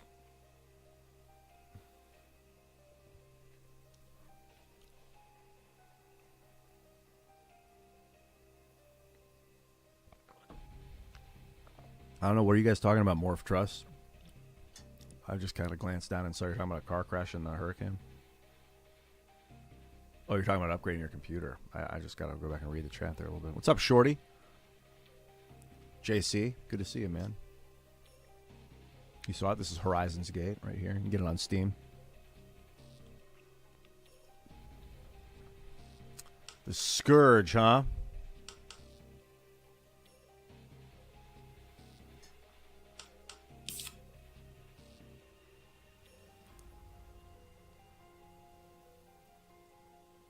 Whips and flails. I kind of want to make this guy like a 2-handed sword fighter. Ranged attacks are good, but how do I do dual wielding weapons? I mean, he should probably build up his warrior classes if he's going to be a dual wielder. Oh, and what I don't have is like a an archer. So I've got, honestly, Muse could be my tank.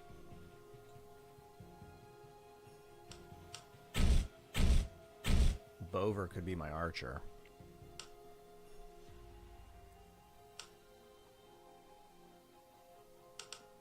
Like more scout skills.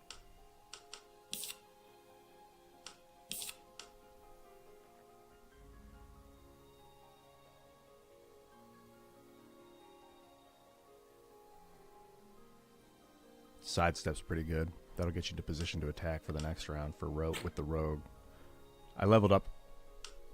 The rogue is pretty nasty. I love this part of the game, like calculating. It's called tactics for a reason. Like you're like, what should I, tactics wise, what should I?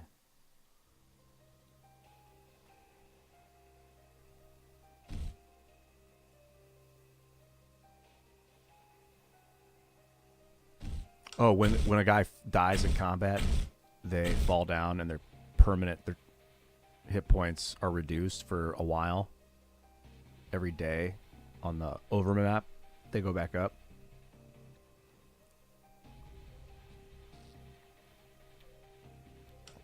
Oh, I saw you're talking about Morph Trust. That one guy, that streamer crashed his car and he had his buddy keep recording.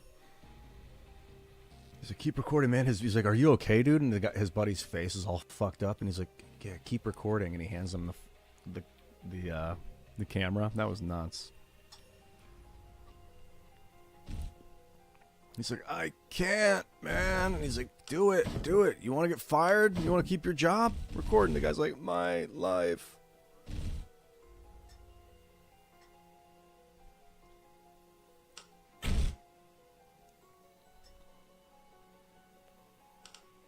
There it is. There's taunt. That's such a good ability. Oh, all enemies. Forces enemies to look at you.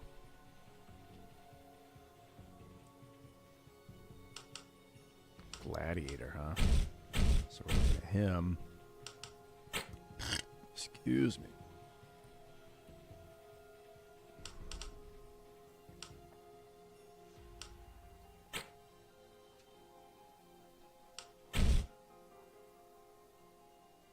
The Warden. The Warden is like a defensive subclass, kind of. It doesn't really have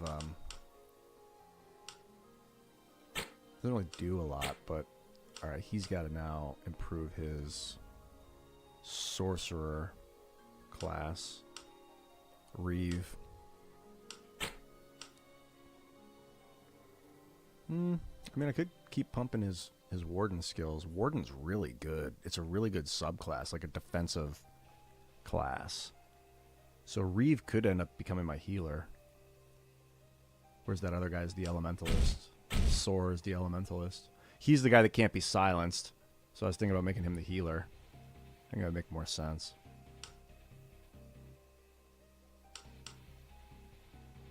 Yeah, let's do that. So he's going to go into Sage. Now that he's got that Sorcerer subclass. He's just an element. I don't have Cyclone yet. So I don't have any wind spells. But he's got the basics. Blizzard, lightning, Inferno, can freeze water. Light shit on fire, and then lightning. I guess he can charge batteries with his lightning skills. So he's a good... Got that good support abilities. And then he can go into healing, my Sage, and then into the Warden. So he'll be like the protector of the party. Reeve can be my offensive mage. Lasting Shelter. That's what I want to put on Reeve. So as a passive. So what happens is if you do cast Regeneration, Guard, Ward on Reeve, it lasts 50% longer. That would also go good on the tank. But for now, I'm going to put that to Reeve. So Reeve's third passive is the Lasting Shelter. Now so that makes him much more defensible, and then I'll make her the Elementalist. I'm learning some offensive magic and go into the Elementalist tract. Reeve.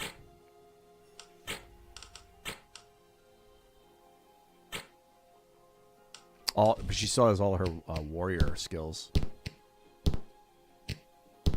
I built her up as a fighter for a while, as a warrior. So what'll happen is, like, if I become a warrior, my basic abilities, my strength goes up, my damage goes up. See, like this.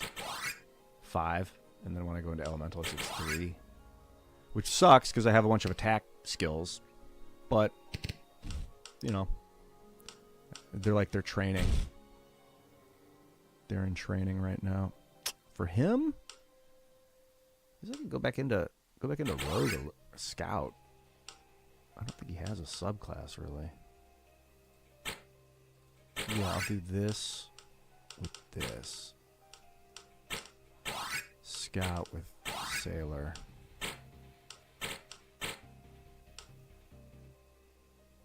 So he has rope and push. I can rope allies and then heal them.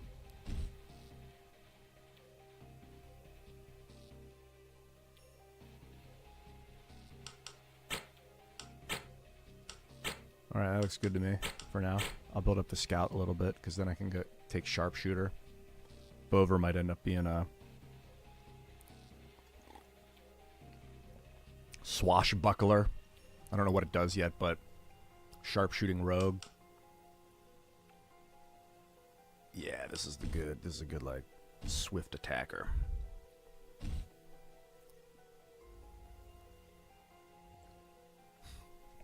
GGG. I am playing, dude. Have you ever played tactics games? Half the game is like building your strategy. That's why they call it tactics.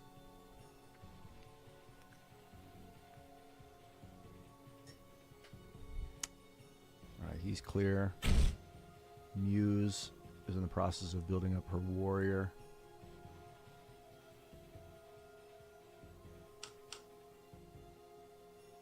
Yeah, that's good. Let's combat ready. Start combat? Nah. Battle cry? Yeah, let's just go with that. That's good. Ian is currently learning Berserker. Works for me. Probably benefit me and I'm going to save the game because even though I didn't move an inch, I spent 15 minutes that I don't want to replicate doing tactics. Why do I watch out for these stalagmites? You can break them though, but don't step on them. They do like 7 damage.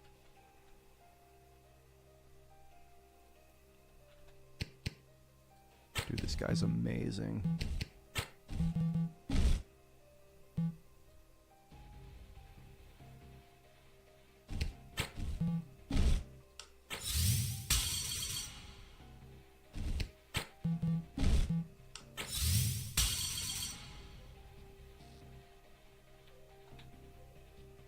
Oh, I didn't know there were secret walls like that.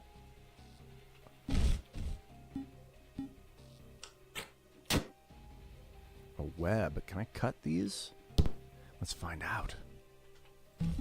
Whoop, not there. Here. Yeah, but don't get anything from it. What's this? A button. Alright, that was good. What is that?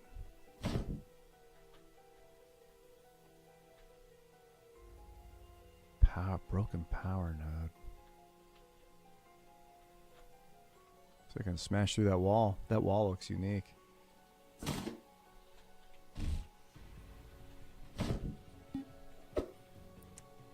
Who's got the hammer? I have a dude with a hammer, don't I? Yeah, he's got the hammer. No, I can't break through that wall. Broken power node. Can I repair it? Maybe I can.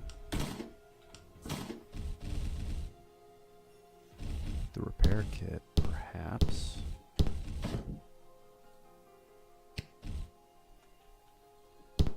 No, not like that.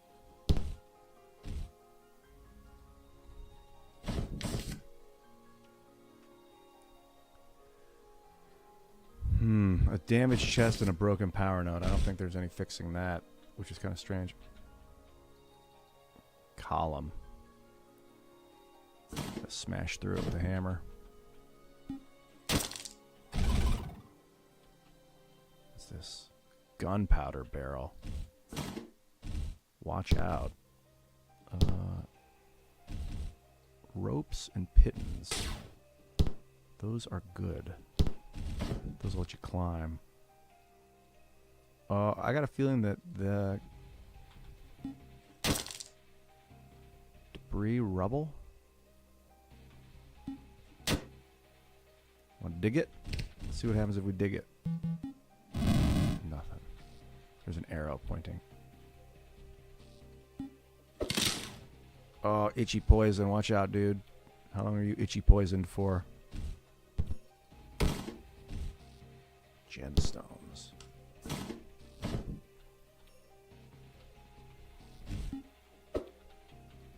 I think I should probably get rid of those status ailments if I can.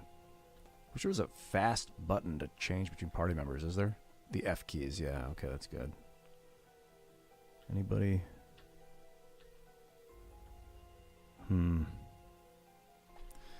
Let's see here.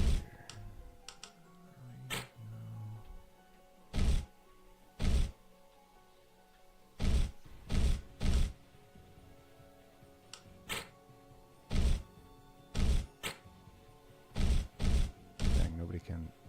I think he can get rid of status ailments with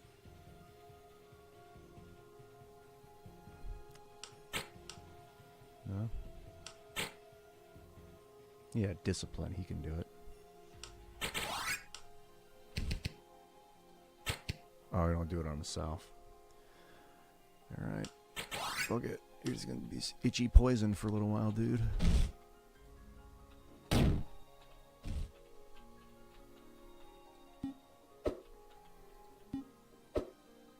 What's up, Qualinost? Yeah, you're speaking my language, man. Miss how old games were designed to make you think. Today's games have training wheels and take the fun. Yeah, this is a thinking man's game. I love games where you've got to think outside the box and don't just run to the question mark and then click on the question mark and then run to the enemy and then click, click, click, click, click until it's dead and then run to the point and then it's like ding and it's like feeding the that part of the brain where it's like, yay, I got the reward. Give me more rewards. Like the rewards is thinking. The rewards is stretching your brain and realizing like, oh, a piton and a rope. I can attach it to a wall. I might be able to get to that spot that looks a little different. And that happens. You're like, wow. Wow. I love that shit, dude. It's so... I mean, there is a time and a place for hot, fast-paced action. Like if you just want to like build your reflexes. I don't hate it, but I love thinking. Like building my brain skills. This stuff's gotta go, all this slug vine. The thing is, it makes you itchy and fucked up, so... Is it permanently? No, it's just temporarily fucking itchy. You're just gonna have to eat the itchy poison, dude. I know, it sucks, but it doesn't kill you. Eat it all! Oh, you're so itchy and poisoned. Get rid of all of it. All of it. Oh, God, it's so nasty. Itchy poison. Oh, God. Okay, here we go. Now, some of these boulders are pushable. Like that one. Which is why I cleared a path. However, can I move it up here? I don't know if I can get it through here. What's that? Yeah. I don't know. Yeah, it kind of resembles like old school D&D games where they don't hold your hand at all. God, he was itchy and poisoned. I'm just gonna... When you walk around, you naturally regenerate magic and health, so... As long as you're not getting itchy and poisoned right before battle commences, you're gonna be okay. Gloam shrooms. I see enemies over here. Blast gets the fuck of those. Spiders. Spiders are the larger, more vicious brethren of spides. I thought it said spiders again. That was funny. They're quick, strong, venomous bite. Spider infestation, serious force to eradicate. Well, I see two of them. I see one big one with 38 hit points and one with 24. So I think this will be easy. Let's do it. I'm gonna start it off with a blast of magic, maybe fire. Hopefully, unless it sees me. Got it. Oh, there's another one. Shit. Here we go. Big damage. These things almost always act first. You know what? Pull instead of stand. I was gonna get right up in its face. I think I just want to stand back. Let it come to me. The wizard's running out of magic, but how fast do they move? They're pretty quick. Let's see what happens.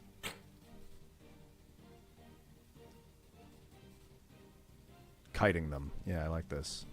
Oh shit! They made themselves a target for magic again. Maybe we'll finish it off with fire. Okay. How far of a range do I have here? Can I do this? Gorgeous.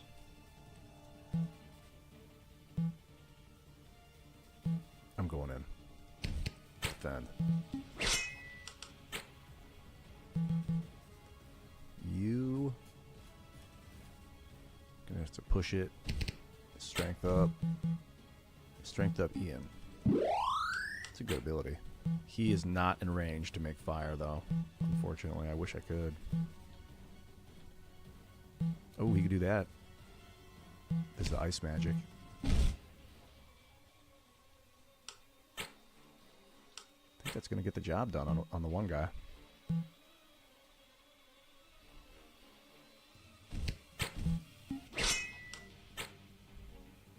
Stepping in, bro. Oh, damn. That ice thing took fucking too long to fire off. All right, lesson learned there. Ranged spider. Silbit. UFO XCOM. I played XCOM. What's up, Wolfer Sanger? This is Horizon's Gate. It's like a Final Fantasy Tactics, but it's like an RPG. Like where it's top-down isometric combat, turn-based combat. No, it's more like a tactics RPG. I played all the XCOMs well, not all of them. I played from the very beginning. UFO, XCOM UFO Defense was the first one. Like in 1991, I think I played it on the computer on the PC, 1992 or something. And then I played the shit out of XCOM UFO Defense. I got it on the PlayStation too, and I just kept playing it. My buddy could beat it on Superhuman. I don't know how, but he would like keep all his dudes together. He used the motion sensor a lot, so he'd always know if enemies were moving around the corner. He had patience. I used to charge ahead and like take the first shot and hope it missed, but he'd like wait. Set his guys on Overwatch, I think. And then I played XCOM Enemy Unknown when it came out on the PC, and that's when it got really well known. The game became like part of the mainstream. Was XCOM Enemy Unknown. And I never played the second one, but I watched Pete Complete do a playthrough of it on like 1.5 speed. And he did a playthrough of XCOM 2, the new one, where you're like an insurgent and the aliens have taken over the world and you're like this insurgent force. And he did it with the entire run without losing a guy. He's great. Pete Complete on YouTube. Check it out. I never played... Oh, well, actually, I think I have Terra Nova. Yeah, don't type in XCOM, dude. It's XCOM. That's like X Command, I think is what it's short for. Also, why Elon named it X.com. Dude's a big fan of the game series. Or it could just be a happy coincidence. Like, he just likes the letter X. You know, it's like X marks the spot. It's like the reticule, the focus point, the target. I'm going to go to the bathroom. Be right back.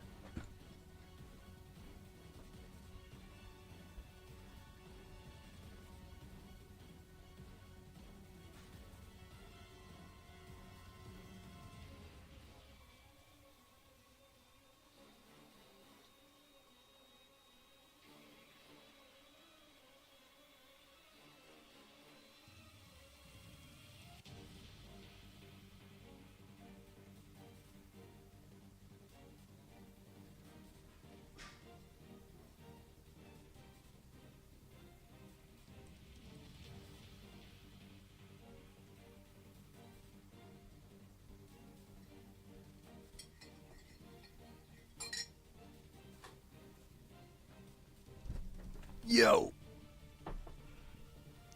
What's TFFD? What's TFFD, Wolfer Sanger? What's up there, Attila Kong? I guess I should put... I mean, the name of the game is in the description. It should be. On YouTube, it's not. It just says Crossland Gaming. On, Oh, Terror from the Deep. Yeah, I played some Terror from the Deep. My friends, we would always joke about it. We'd be like, dude, it's just XCOM 1 with a blue filter on top of it, indicating you're underwater. But of course, you could like go up and down in the game, so you're more swimming, you know. I gotta finish the dude. Let's see if I can just get in there and hit it. Can I? It's gonna do 9. Perfect. And you get your special beat on because he's stuck anyway. Oh, big damage. That's a nice new sword. Also, he's got the strength buff. And since you're stuck,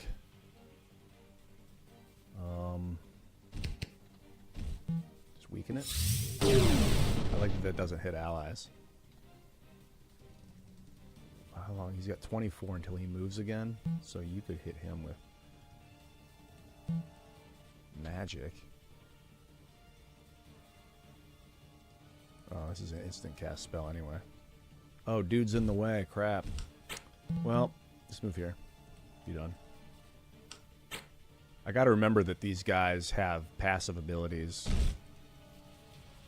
Like, I can't look at Ryu during combat, I guess, but they got passive abilities where they'll regenerate friends around them. Dude, get up there and beat on them with your stick, bro. Big hits. That little spider's coming in for the nothing attack. Nice counterattack, homie. What's the plan? Bauer. I gotta rename these guys. I should rename them viewers. Oh, Bover. Let's rename Bover. I'm gonna name him Wolf. That's for you, Wolf versus Anger. Alright, that's Wolf's move. I think I could draw him in. I gotta reload my crossbow is what I should do. I could just throw a stone at it. It's getting close to death. Might as well put it in kill range. Then you could just come up and finish it. Oh, great. With the flail. Hits 2 targets, too. Big attack. You... maybe... I wish you could... Could this... Oh, can I do that? Let me see if I can do this.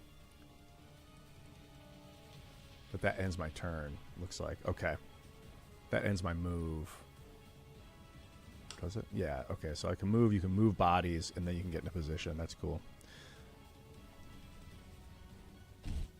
I also never... I have a shield, but I never shield bash. Apparently shield bashing is pretty cool. He's all tangled up in the web.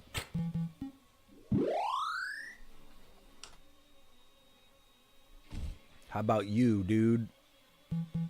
Go here. Hit him from the side. You have a better chance of hitting if you attack from the side or the back. As you can see. That's what I'm talking about. Nice one.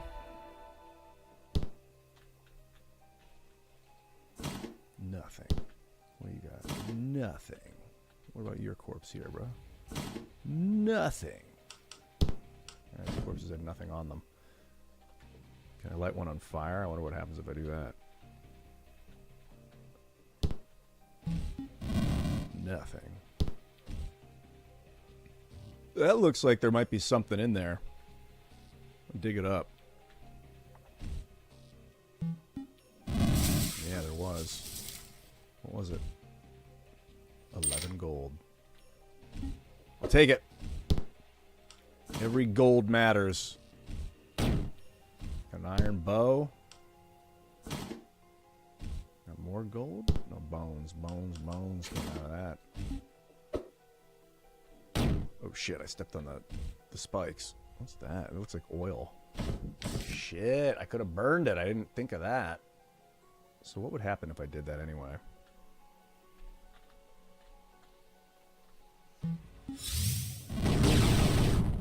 Oh, it shoots forward when you hit the oil. And then it's lit for 20 ticks. An iron shield. Skulls. Should do a little inventory consolidation. The new format to Twitch makes it harder to see the game name. Interesting. Interesting.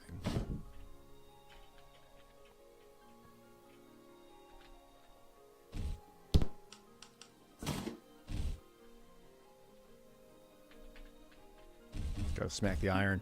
Get the iron ore. What's this? Loam shrooms? More of them? Oh, they light up when you get near them. That's cool. You can just cut them off the wall and take them with. Cutting up them spikes.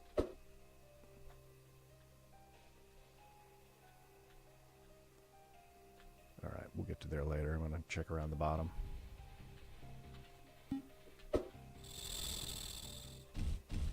Pushable boulder. There we go. It's like a chest of some sort. An iron hammer. Another lantern. Take. Bring the wizardry. Let's do this. Where and there. Freeze a path. Ooh. Alright, I'm saving it. This looks ominous at the very least. Oh, I gotta remember between battles to level up and stuff. So you gain some XP from the last battle. Not too much. 189. Soar would be a good healer, that's for sure. See, one of the things is they run out of magic pretty quick in battle. You can see these spells cost like 7, 9. He only has 22 magic. But they have these abilities, Teacher. So if I start next to a guy, all the guys that are surrounding Soar at the start of Soar's turn gain 3 magic. So I have that same ability with Reeve. With Reeve. Where's Reeve? Here we go.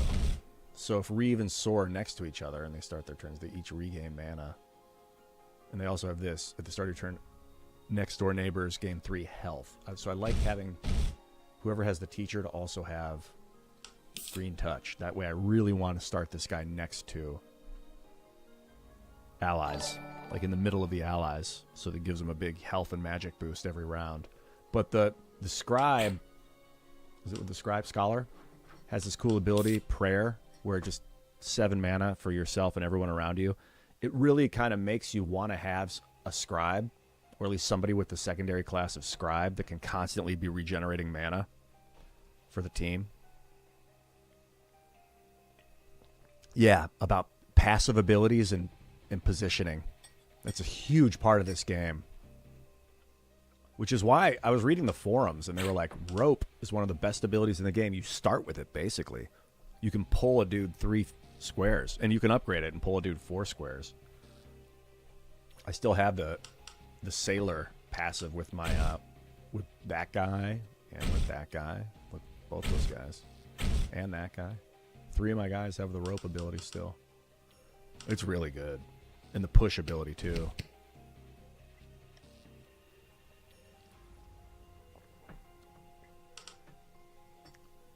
Building up. I could go into Sharpshooter with him for a little bit. I respect Sharpshooter. I haven't looked at it yet. Shrapnel. Projectile weapons attack. Okay. So ranged attack in melee is 20% damage. That's interesting. Get like a really nice bow. Sniper. Weapon accuracy above 100%. Increases damage. Wow.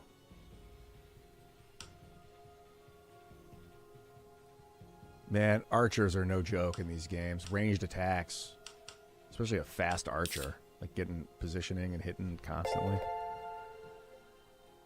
What's up? The Harmonies. Thank you for the subscription, man. Prime sub. What I'm talking about, dude.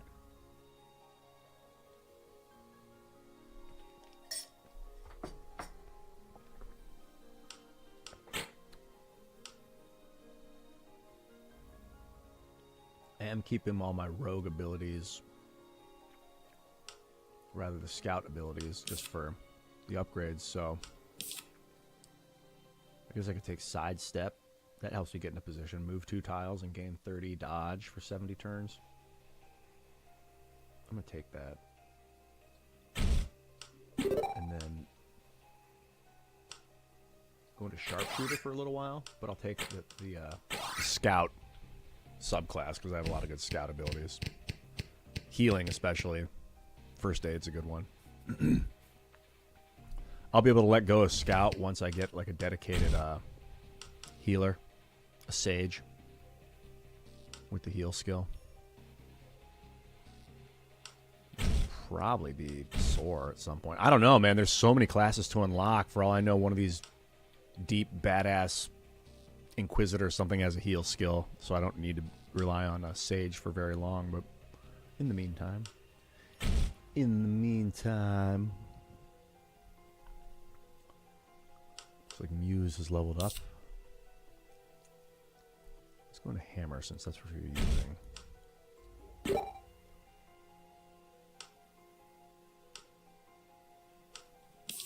I do really like counterattack. Just attack for half damage.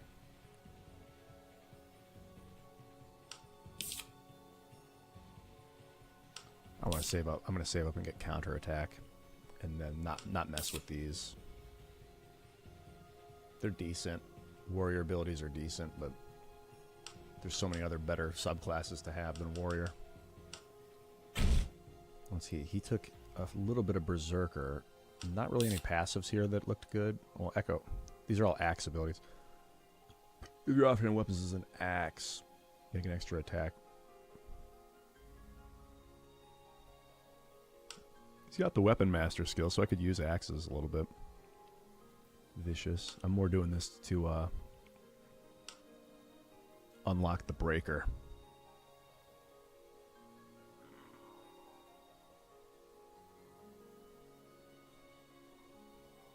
Kraken Slayer.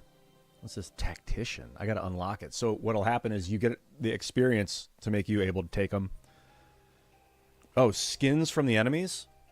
That's a good question, dude. Let's find out. Never thought to even check that. That'd be cool if you could.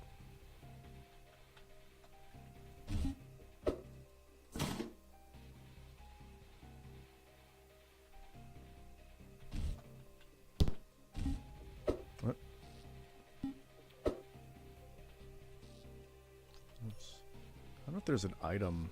It's like a machete, maybe?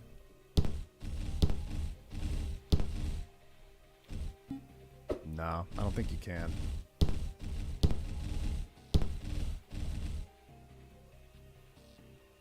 Unfortunately, no. Just dead bodies. They're just bodies. I mean, maybe you can do something with the body. Like throw it onto something.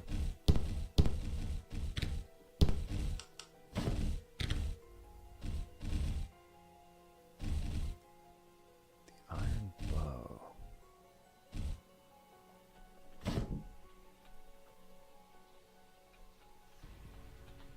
Oh, I want that. Gimme.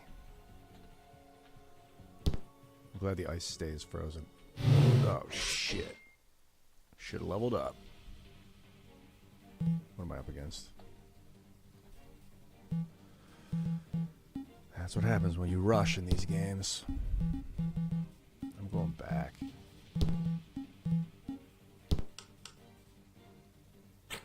Two unknown enemies. I don't like it.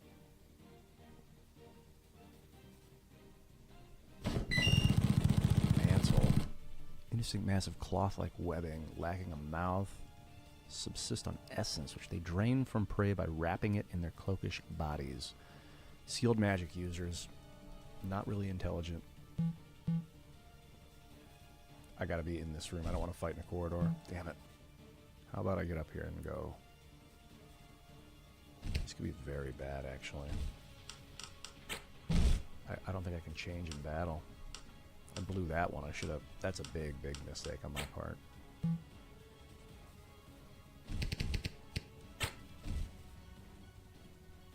What's this? Sidestep?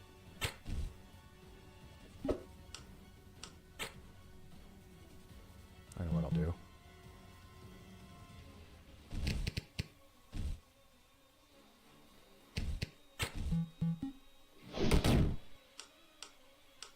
I dragged him across stalactites.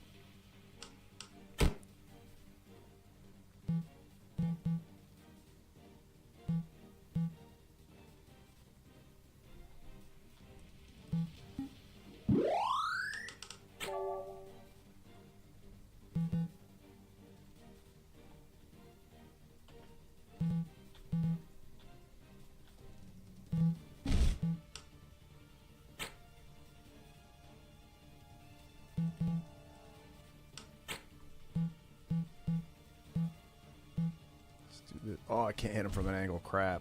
All right, what we gotta do here is, I think, can I go here and jump the wall? Nope. Go here. Excuse me. Not much I can do. So let's just defend. Miss. Can I not hit him with magic? Okay, good. Get him in melee. That's the way to kill these things. He's going to hit from behind. He's got the... I got to remember now, he's got this passive ability where I can... if I... This is this thing I have not used yet. I got to remember this. If you use the E button right before damage is dealt, you do 25% more. Okay, let's try that. This is the only ability I've ever seen that's like that. That did not work. I don't think so.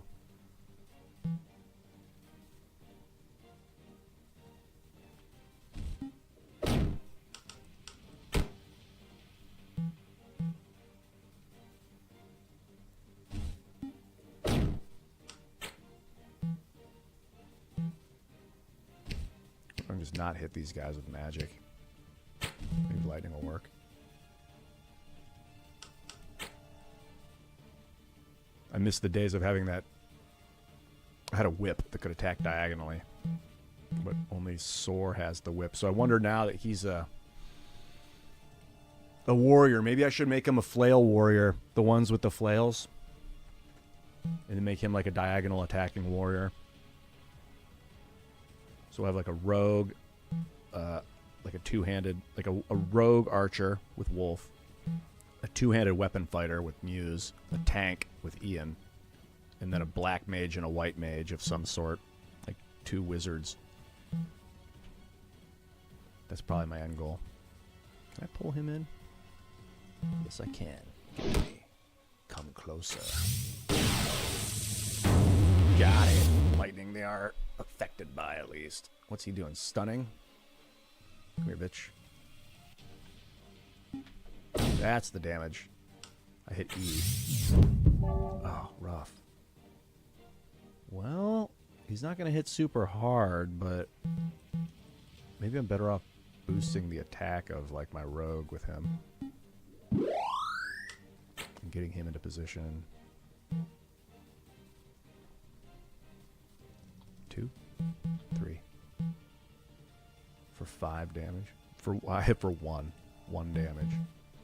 I'll pass. In fact, dang, that's not good at all. What's fire gonna do? 11. Lightning will do 7. It's cool that they tell you ahead of time what it's gonna do. 6. So fire is where he's weakest. Let's do this then. And you go here and smack the shit out of his ass. Booyah.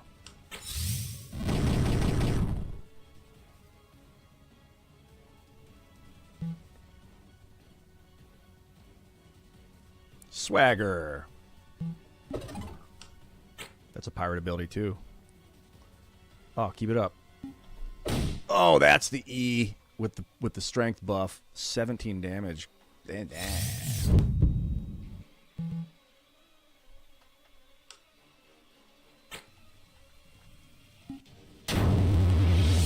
Okay. That was cool. Oh, look at all this. There's all this fire, all this oil. You could potentially get those guys stuck. I didn't know, but check it out. Tons of oil. Things to burn them with. I'm going to save the game because that was handled pretty well for what could have possibly gone wrong. I'm going to go to the bathroom and be like...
Hello. Oh, No Moves Jr. Thank you, man. Yeah, last night was super fun. Love Seamus Coughlin. And Cody, dude. Cody's the shit. Going on again tonight, actually. I'm going to be bouncing out of here in about 20 minutes to go clean up, take a shower, grab a protein shake, work out for about 15 or 20 minutes. Maybe 20 minutes in the gym, and then hit the road to West Virginia. What's up, AIDS Corn? Good to see you, man. Ah, yeah. We got bones on the stone. Bones on the stone. What's a stone pedestal table? Got it. I'm going to light this place up.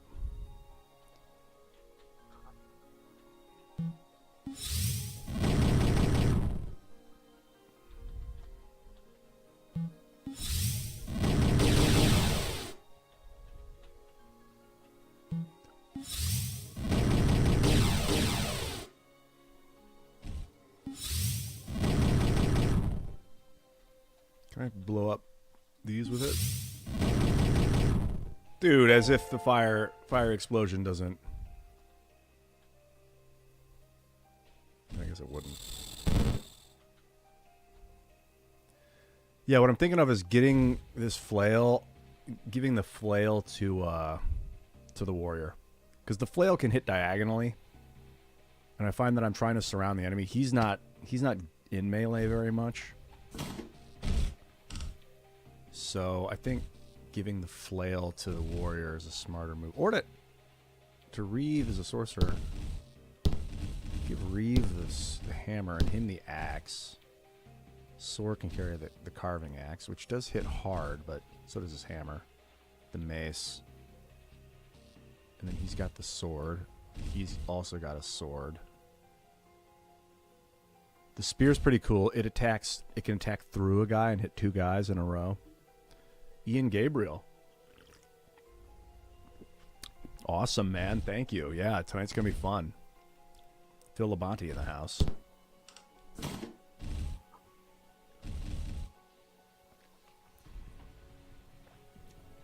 Let's do... He is going to take green touch.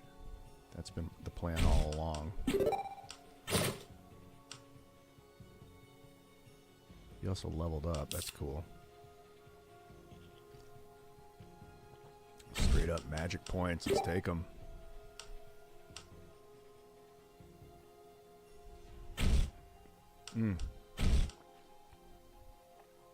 Did he unlocked it? Yeah, he's unlocked Elementalist, but I gotta go find the trainer for it. So what happens is you unlock it through experience, and then you gotta find the trainer to go actually unlock the class.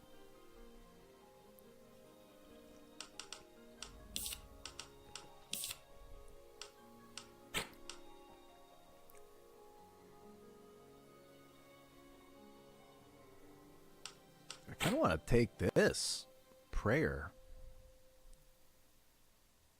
Be like a sorcerer, because the prayer is such a good magic regen, but it does require an action. But it regens like everybody around you too. It's so good. I should build up his sage abilities if he's going to be the healer. I just learned these. I don't know if I'm going to use sage for a long time, but it's cool. Muse. Muse can take counterattack with the flail. That's good. And then get out at warrior and go into gladiator.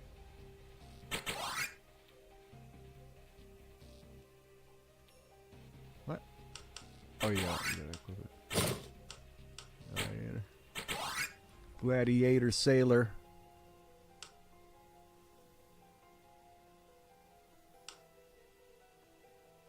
I like this flail a lot. Now I could consider making him use a scourge, a 2-handed flail master.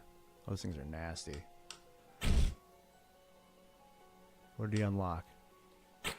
Berserk or breaker? I have breaker unlocked. What's it need? Oh, can I just become a breaker? Wow, I can. Okay. Guidance point and hammer for sure, because that triggers this to give me 2 strength at the start of the battle, every battle. Gain a strength bonus equal to your lowest of all those weapons, and I've raised the lowest of all of them to 2. So he's like kind of a general weapon guy, good with all sorts of weapons. A non-specialist, so to speak. A generalist. They'll call him the General. What's Breaker do? I haven't seen this yet. Is it a hammer class? Yeah, it looks like it's a hammer guy. Hammer flail. That's pretty cool. So like a Breaker that's also a Warden would be really cool. I wonder if there's a class where you got to be a Breaker and a Warden to unlock it.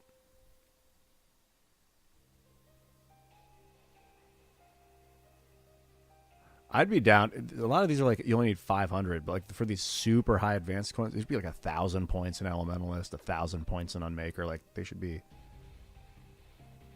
I don't know. Maybe there's just not that much XP in the game. I don't know if there's unlimited enemies or not. I don't think there is. So you might have to be choosy with what you pick. Let's go Breaker. Try it out. Berserker, did I get? He still has 300 points in Berserker I could take. What's that? Imposing?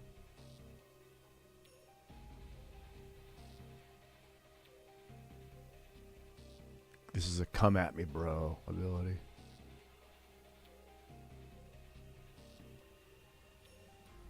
That's pretty good. Vicious.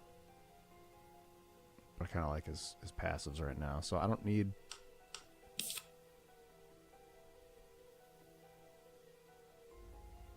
Tech 2 targets for 80.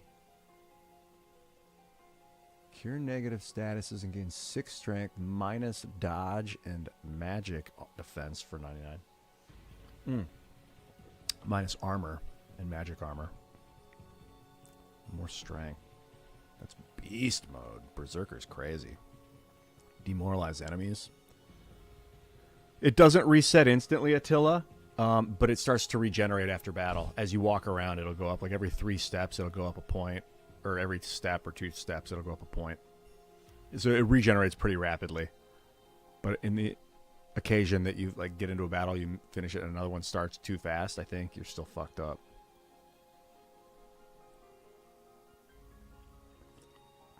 What's up, Dax? Simply Dax.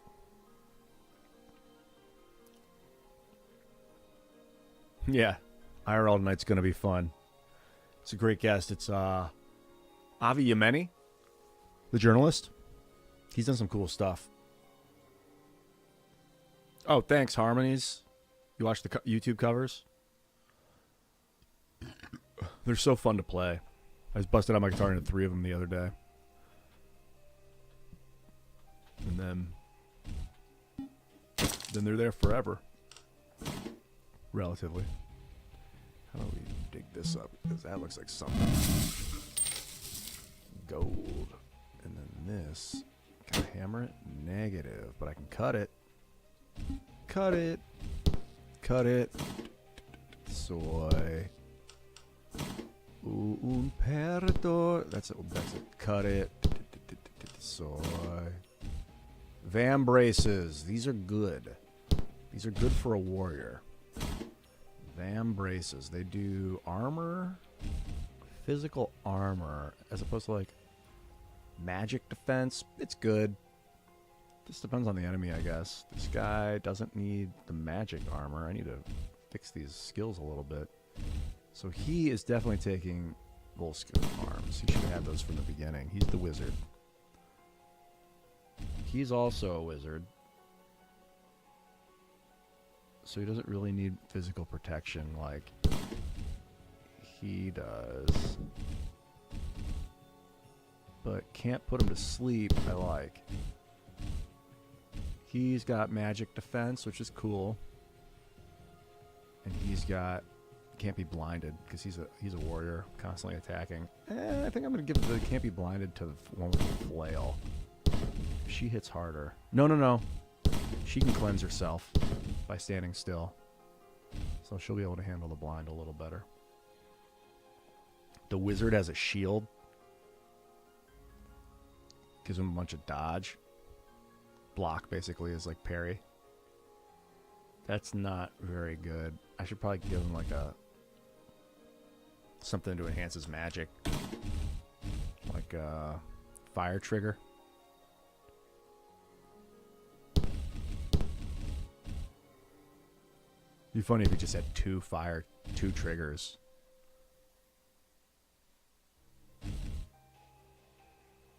And he's just pure fire damage.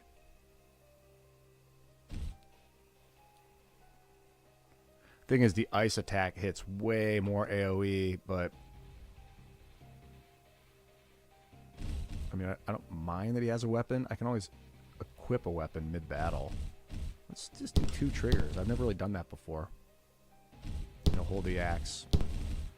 But I want to keep an axe for when I'm walking around. That's for sure. So what if I give the axe to big dog here, sword here, that can go away. Yeah, it looks good. Fire and ice trigger. I can imbue like a weapon with this, I think, to enchant it. Or enchant my armor with it, and then the armor will give me +1 to my fire attacks, I think. I haven't done much crafting or enchanting yet. Yeah, 5 is your maximum boarding party size. You can have up to like, I mean, you can have as many crew as you can handle with your boats. So these are all, everybody, I have 8 dudes. I pay them each 1 gold a day, and they each eat 1 food per day. And you need a certain amount to man each boat. Each of these cogs require 3 crew. So I need a minimum of 6 people. But you can only have 5 people in your boarding party. So I've chose these 5. Each of them are a different race with a different passive ability from their race. They're pretty cool. I don't really know the benefit to having a bunch more. Maybe it'll get to the point in the game where you have like multiple boarding parties in a thing, but I don't know. I don't know about that. Let's drop off some equipment too. Wooden planks. This gives you mana. Permanent mana. I'm going to give this to the wizard. I'm going to drink it without thinking about it.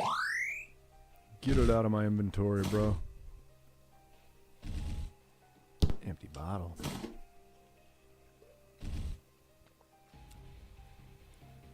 Oh, I can make bandages. What bandages I should do? Everybody should have 1 bandage. Except for the healer, maybe. But for now, just give everybody a bandage. Go away. The rope and pitten. I haven't really used it for anything yet. The cloaks are good. They give you 9 dodge. Everyone's wearing a cloak. He's got the best cloak. I feel like the rogue should have the best cloak. So he's got the best dodge now, superior. And then he's got the best armor. He's got the steel gives you magic armor. These just give you solid armor, and like the bone equipment gives you like a critical, like, or what's it called? Like necrotic empowerment. The bone equipment. A bone shield. The shield bash. I gotta admit, this crossbow is phenomenal. It's coming so handy. Probably the bow is 2-handed. That's the only problem. So I don't think I can use a sword and a bow. Like I have to take a turn to equip it. So I'm gonna put the bow away. The water trigger. Oh, where did I have a water trigger here? Oh, ice trigger. What's water?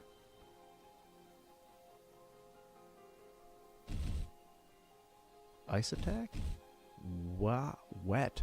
Oh, they both do. It condenses water at the target.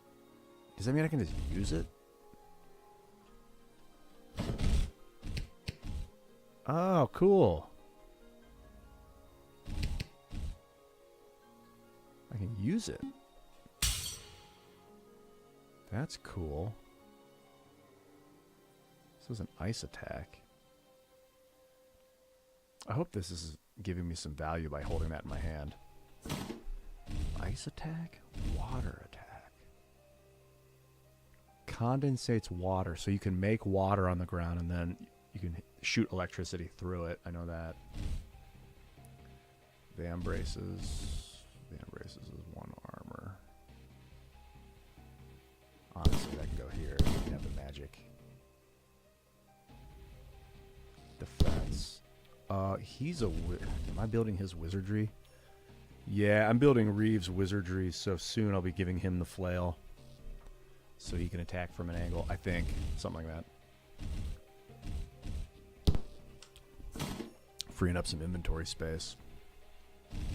I don't need 2 of those. The water trigger. I don't know about triggers. I'm still kind of learning about triggers.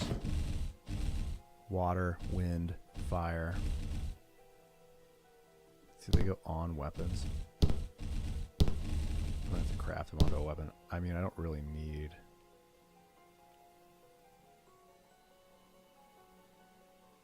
Fire. If you... Oh, this is saying if you put it in the weapon slot, you get a fire attack. If you have it here...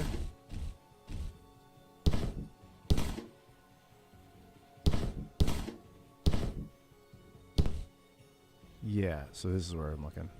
Fire skill. +1 to my fire damage. Okay, you hold it in your hand, you get +1 to the fire damage. So that's what the +1 means. The 3 is probably 3 resistance. 3 ice resistance. So it's decent. It's not that good. It's better to have a weapon. Some sort of weapon. Like a weapon that... The weapon that could hit from an angle, ideally. Like a whip. The whips are pretty good. They don't do a lot of damage, but they have a lot of range. Yeah, I'll use a whip. And then the fire. I want the ice trigger. I like ice. That ice spells really hits really a lot of range. And then he can... I don't need a fire trigger because he's got the lantern. The lantern can light stuff on fire if I need to light stuff on fire. Okay, that's a way better setup. Let's save it. Now I gotta upload my guys. Oh my god. Alright, you're done with Berserker. Go into Breaker.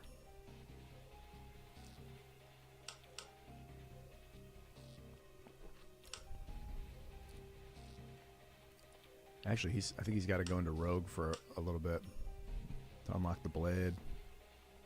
I don't know. They're all over these like prestige classes are all over the place. They'll be like, you need wizard and rogue, wizard and like those two. A lot of them require unmaker and rogue. Rogue is a pretty popular prestige class ability. Spy. Rogue. Assassin. Dude, I want an assassin. Gotta be a blade. Why would you make it need a rogue and a blade when you need to become a rogue to become a blade? That's an odd thing. The assassin. I bet the thing's nasty as fuck. So, if he's gonna be a tank, I should probably go into Warden with him a little bit.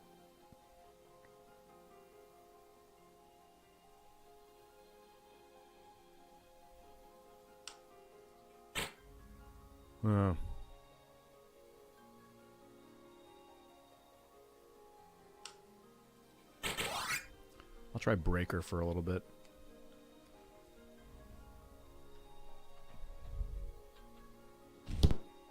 Actually, you know what I'm going to do with him?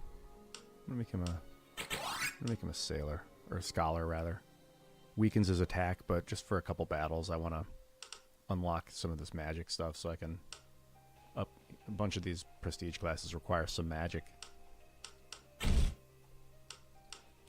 Sorcerer. More magic.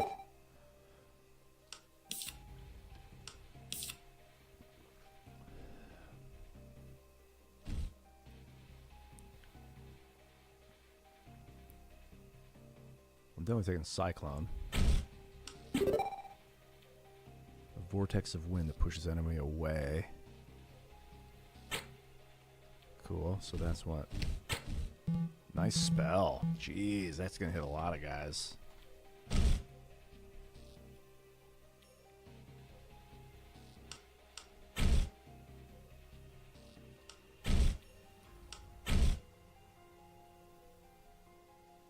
He's still in.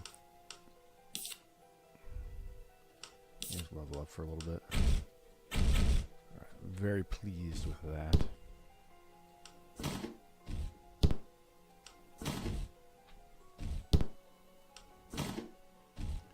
There's a lot of trash. I'll take it. Take it and I'll sell it. Hey, this is pretty good looking. Steel Hauberk. Then go to him. That's steel. That would go to him. And that will go into the box.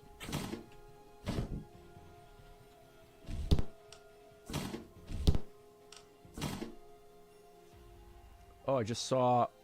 Sorry, the YouTube chat had bugged out. I didn't see you guys were chatting on YouTube until just now. Wow, you've been chatting for a while.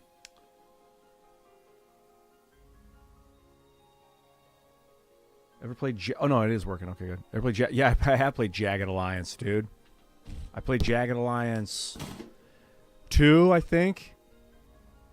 I think it was... I love that game. Ruin magic. It's hilarious. Illegal in some cities.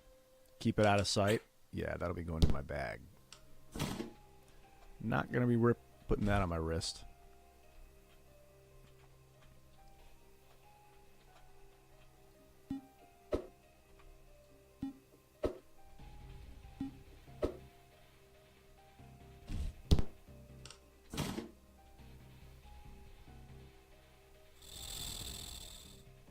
So there's more bones, more bones. I gotta do some of all these bones. Got too many bones. What if I can grind them into like bone powder and then use them for... I know they're usable for necromancy. And also, can I take this urn with me? Can't fit. Can I take it? Nope. Can I smash it? I can smash it. Scorch marks. Scorch marks. Take the goods. Take the goods, sell the goods.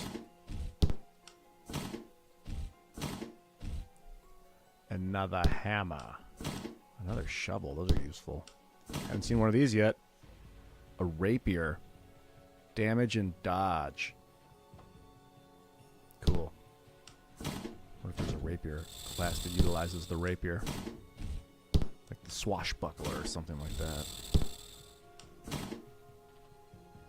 I've kind of been erring on the side of not having a lot of skills. But just having like one class of skills.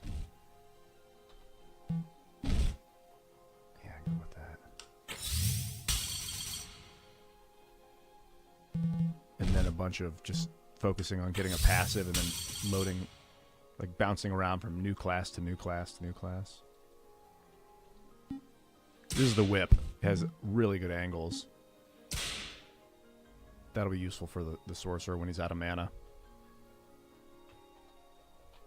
And I want to cut these off the wall.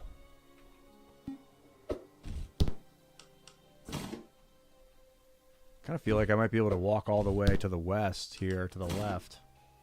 Could be wrong about that. There might not be anything there, but always worth trying.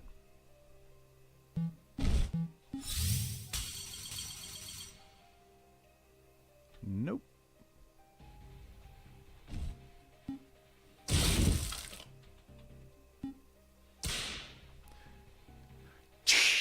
I love that sound. What the fuck? Is that not grabbable? Broken barrel cannot be moved. Okay. I'm just gonna walk on these. I don't feel like... Oh, I got it! It slaughtered him. I didn't think it was gonna do that. That sucks. So his max hit points are now lowered by 2 for a day or something. But see how fast it regenerates? He's going to be at 30 instead of 32 for... I don't know if it's like 1 a day or what. I'll save my game. I'll eat that one. I know that poison won't kill your guy. Like, any damage per second won't kill your guy. Oh my god, hit another one. But apparently, straight up damage will knock him unconscious.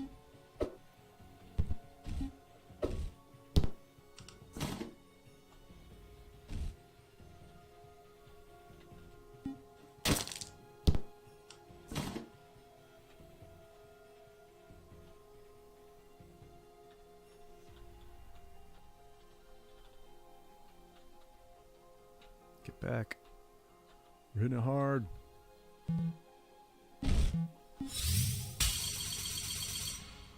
Cross.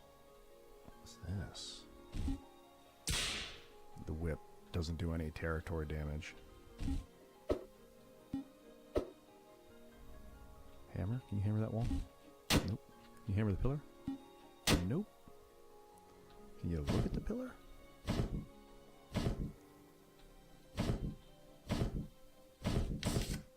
Bushes. I'm going to cut through the bushes here. I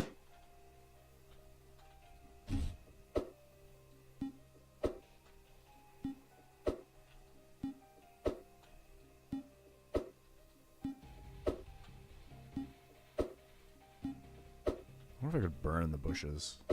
Do it a lot quicker. Oh yeah, olive bush.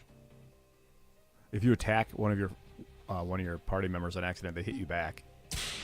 That's not the guy. It's the guy with the knife. You. Like this.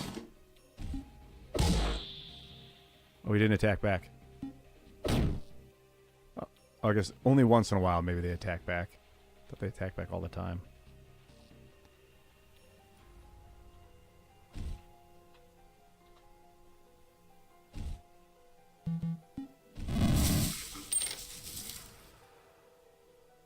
This is coming along nicely.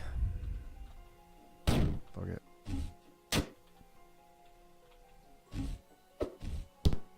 This is like the shit that I'll save the game after I do all this, because I do not feel like doing all this simplistic stuff again. God, ice magic, dude. Ice magic is everything right now. There's so much water in this game. I think because it's like pirate themed.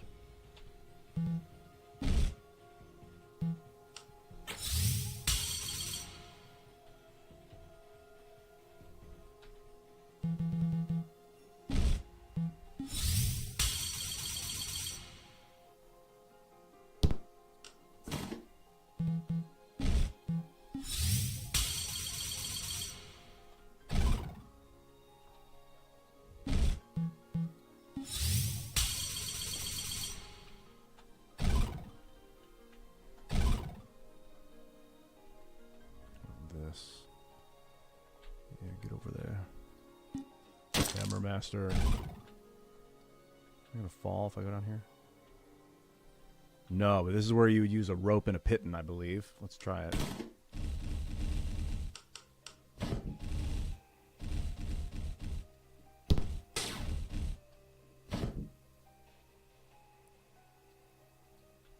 So like this. Rope and piton. Right click? No? How do you do this?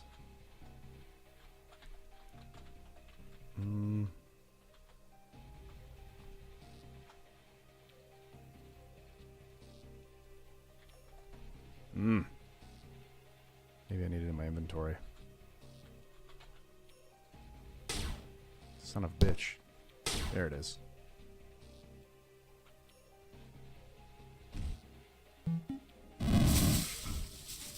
Bone curious.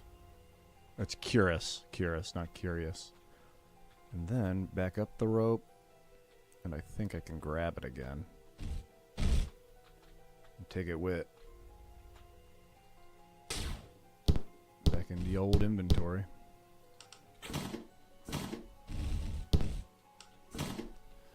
Those are handy. It looks like I can go through here, actually. Let me see about that.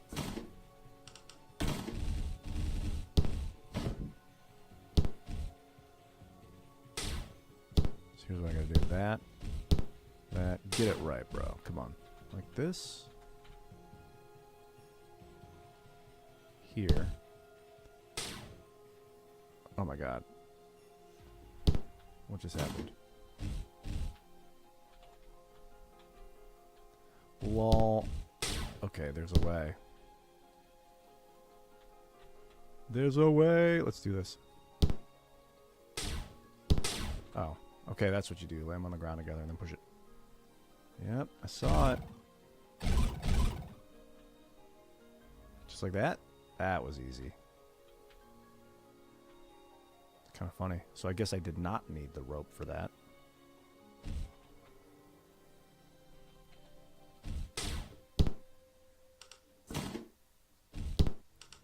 What's this? That's the inventory button. What's up, Voodoo Face? Hey there, Fembot. Jangle Pockets, hello. Yo, this is Horizon's Gate, man. The day is going very smooth. Sam Derry, thanks for coming, man. I'm actually about to save the game and bounce out of here. I'm getting ready to go do Teamcast IRL tonight. Gonna go take a shower, freshen up a little, do a protein shake, work out for a little bit, and then hit the road at about 6:30. So I've got about 55 minutes to accomplish my goals. But thank you guys for coming. It was a nice, fun afternoon. Very chill, very relaxing. I'm really enjoying Horizon's Gate. I just love tactics in general and watching them work, watching them play out. So I'll be back at it potentially later tonight. If not later tonight, certainly tomorrow. And we'll be doing probably more of this. All right, I got to save it before a battle commences on accident. Just wandering around is not what you do in tactics games. You play with intention. All right, everyone. Have a beautiful evening. Actually, for sure, what I'm going to be doing is either tonight or tomorrow morning, afternoon, I'm going to be upgrading my computer with all this new technology. I bought all these new hard drives, these SSDs, and then the system's going to be much faster. I also have more RAM now. I've got 48 gigs instead of 32. So I should be able to get Warhammer 40K, Space Marine 2, and get it to run on my my M2 drive now. So I'm very excited for that. Hopefully we'll have that game up and running tomorrow afternoon. And if all goes according to plan, we'll be streaming that tomorrow. Maybe instead of Horizon's Gate or in addition to Horizon's Gate, we'll play a little bit of Space Marine Warhammer 2. I'm looking forward to playing some like really graphically impressive first-person hot action with other people. You know, Pixelated Apollo's interested in joining. He's going to be in Alaska for a while. And I think after the week, he's going to be back. Also, shout out to SketchX for it's Texas, SketchX. Thanks, Sketch, for the subscription. That's huge, man. Huge. Thank you very much. So you guys follow me on Twitch, follow me on YouTube, X, and subscribe. It helps a lot. Really keeps the channel going, that's for sure. I'm going to give Tim so much love tonight, Wolf Anger, and especially Phil Labonte, dude. That guy's going to love hearing about controlling the weather. We'll talk about the hurricane. Well, it wasn't a hurricane. We'll talk about, I mean, I guess technically it was a Category 3 hurricane, but we'll talk about how the winds calmed. I appreciated that guided meditation we were doing the other day. That was a couple days in a row. It was exhausting. I felt kind of exhausted after I would do it, where I was meditating, focusing positive energy to the south into the winds, but either it had an effect or it didn't. But either way, the hurricane became calm winds, calmer, and the eye of the storm dissipated on contact with land. So a lot of people's potentially lives that thought they were going to lose their lives survived.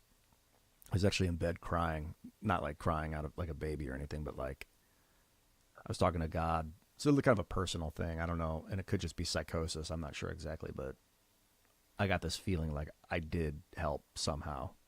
And that just the thought of that, like someone's life might have been saved just because of meditation. If you can possibly do that, like the Native American rain dances were no joke. If you can somehow help people with your will just by exhausting yourself and using your focus on to calm things down and save lives and make lives better, that's almost, it's beyond like I don't know. Like my body broke. I was just like tears were coming out of my eyes. It was pretty wild. So keep it up, man. Keep your positive energy flowing. I'll see you guys tonight. Timcast IRL 8 p.m. on YouTube.